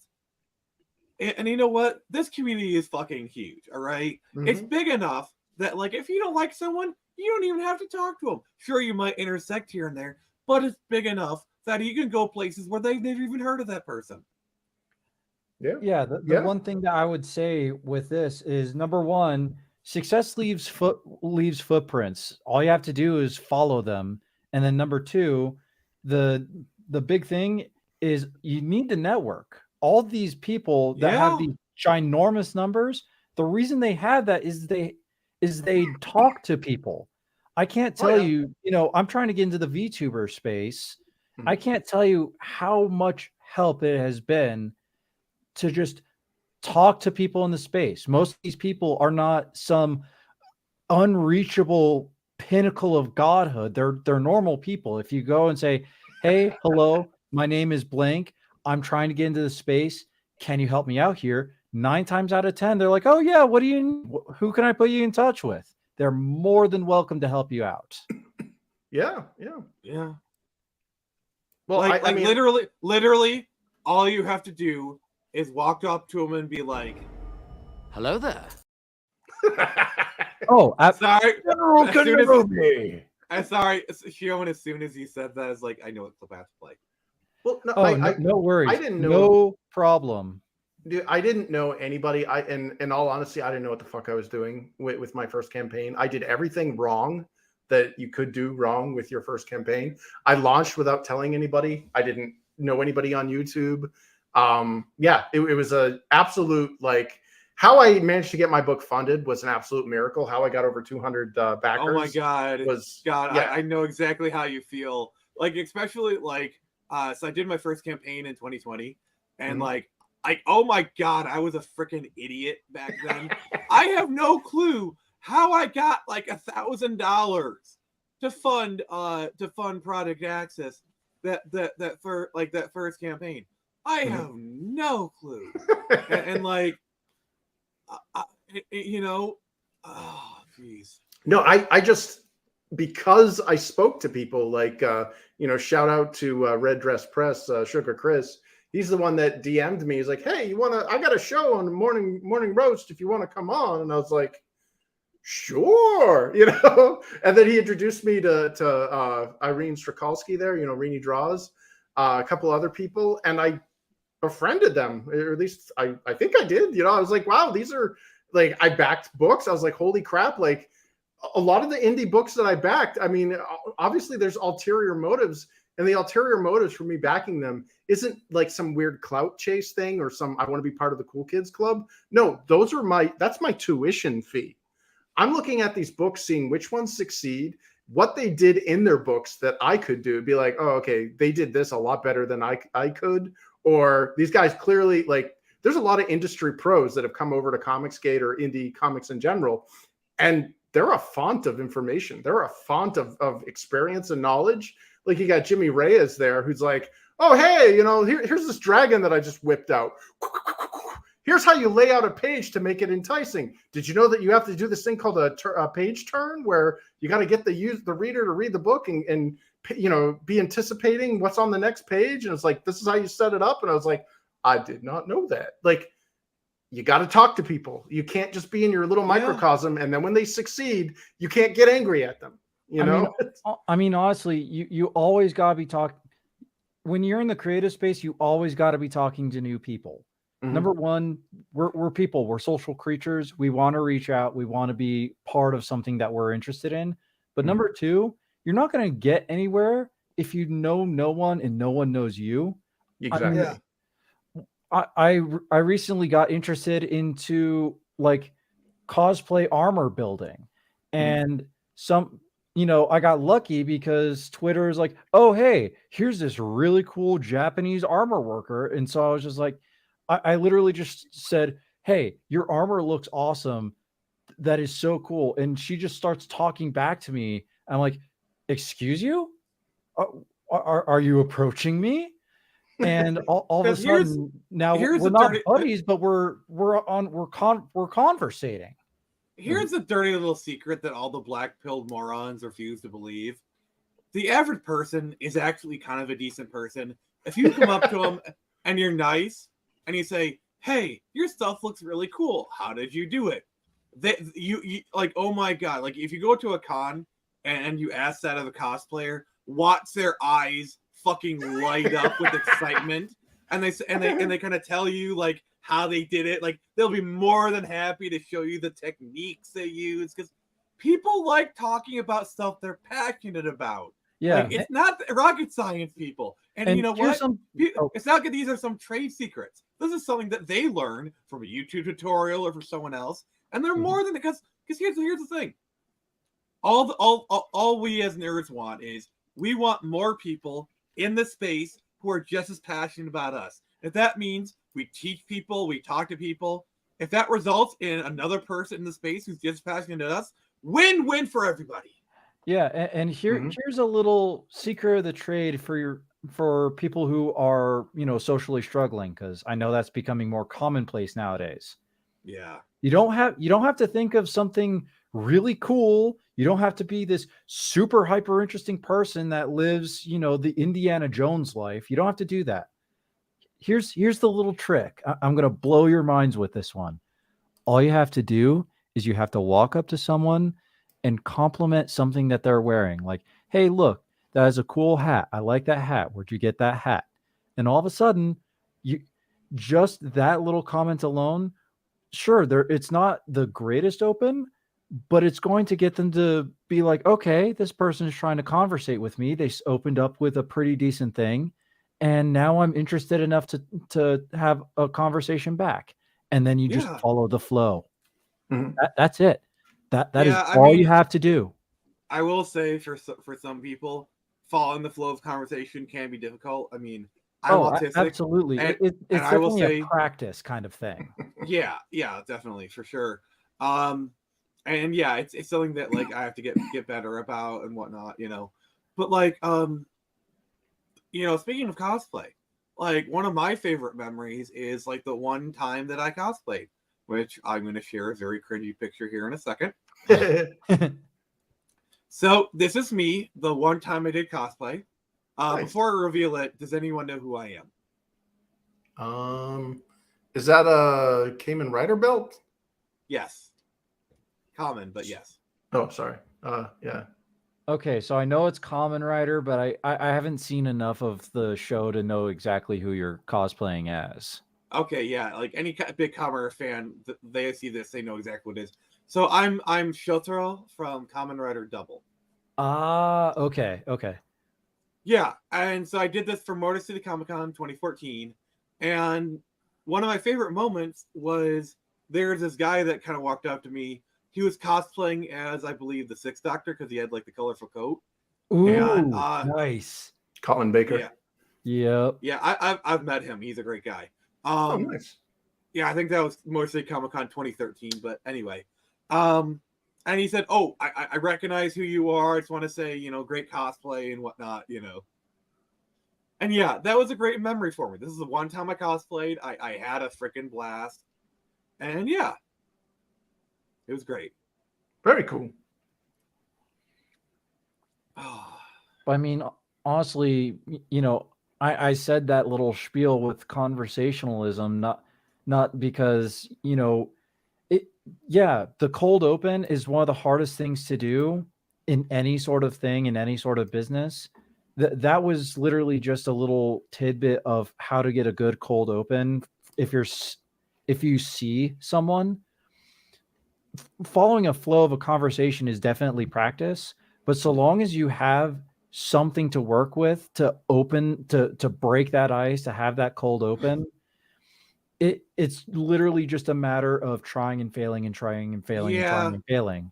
I will say, as an autistic person who kind of has like an outside looking in perspective, the problem with like conversation is very much an instinctual thing, like if you think you're dead.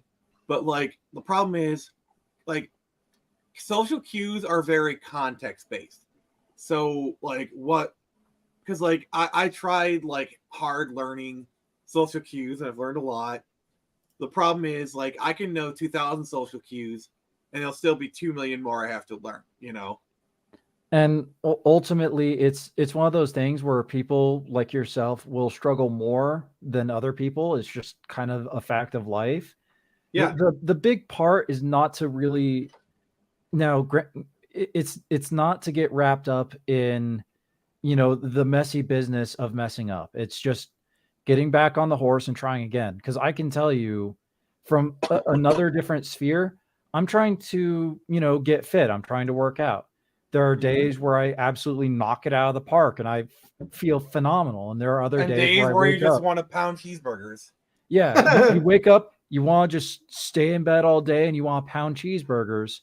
And just because you have those days where it's like, I don't want to do anything, that doesn't mean that you've failed and you can never do it again. It just means at some point you're going to have to will yourself back into getting back on the horse and doing it again. It's not the fact that you fail, it's the fact that you get back on that's important. And that goes true with anything, whether you're making video games, writing comic books, working out, trying to become a better conversationalist. So all you have to do is keep going. So basically what you're saying is, What if I thought, Alfred? Everything my family, my father built.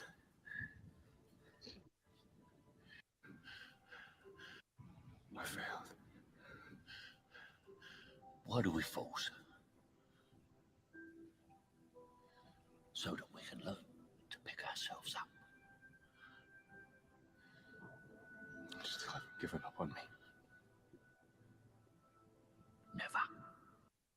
I love Batman Begins so much. Like, Oh, I'm yeah. not really like, I'm one of those people where like I actually find The Dark Knight kind of boring and Dark Knight Rises is kind of meh. But I love Batman Begins so much because it kind of it has a heart to it that like the other two just kind of feel very cold, and like I feel like especially by the third movie, I feel like Christopher Nolan is kind of getting a little high off his own supply, like with the whole like prophesizing, like the whole like philosophy and whatnot. The second one is kind of going a bit off the rails, but like this first one, it's perfect. Like it goes full circle. Like they had the blue flower, and then like the whole movie is about the psychoactive drug because it's like the blue flower. It's perfectly paced. Like the plot just develops naturally. The themes from the first frame to the last are consistent. It's just really, really, it's expertly made. Oh, absolutely.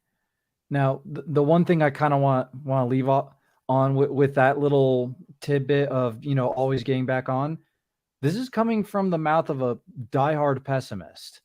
I was born a pessimist. I have always been a pessimist. But that being said, I always have the understanding that no matter how bad it gets, no matter how much I want to complain, the sun will rise tomorrow, birds will chirp, people will go about their daily lives, so you might as well pick yourself back up. So, in other words, and I'm going to use another Batman quote here, it's always darkest just before the dawn. Exactly. And yeah, so we just passed the 3-hour mark. Let's just kind of wrap this thing up. So, Sharon, anything else you want to say? We're going to kind of go around. Anything you want to shout out, so.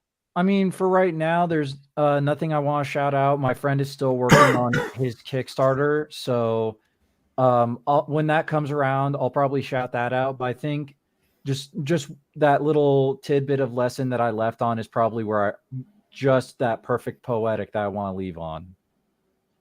All right. So, Nix, any final thoughts you want to say? Anything you want to shout out? Any insults you got for me? Nintendo remake Luigi's Mansion. Ooh, the good one, yes. The first one, at least. Come on, you remaking Dark Moon. You got the third one. Give us the first one remade. You know it's you gonna want happen. it. It's gonna happen. Or Super Mario Sunshine 2. Come on. Oh, we've waited long enough. Oh, absolutely. Yeah. I will say, I do think we're going to see more Nintendo remakes. I think Nintendo has finally realized just how lucrative these can be. We're going to see more remakes. Hmm. And Chris, anything else you want to say? Yeah, congrats on getting that first stretch goal, man. Here's to hoping we can get that next one in the next was it 49 hours? 46, but I mean, if we're gonna like, I don't know, but like, hey, it's not over till it's over, you know. So Schnell. all right, Schnell. well, I just wanted to say thank you to everyone who came out to the stream. Thank you to Sammy for joining us. You know, that was really awesome. And thank you to you guys, not only for visiting me, but also for getting Screecher to over $2,000. That's just legit insane. But yeah, so this has been Nick Gibson from the Phoenix Press. And remember, I can only show you the door. You're the one to walk through it.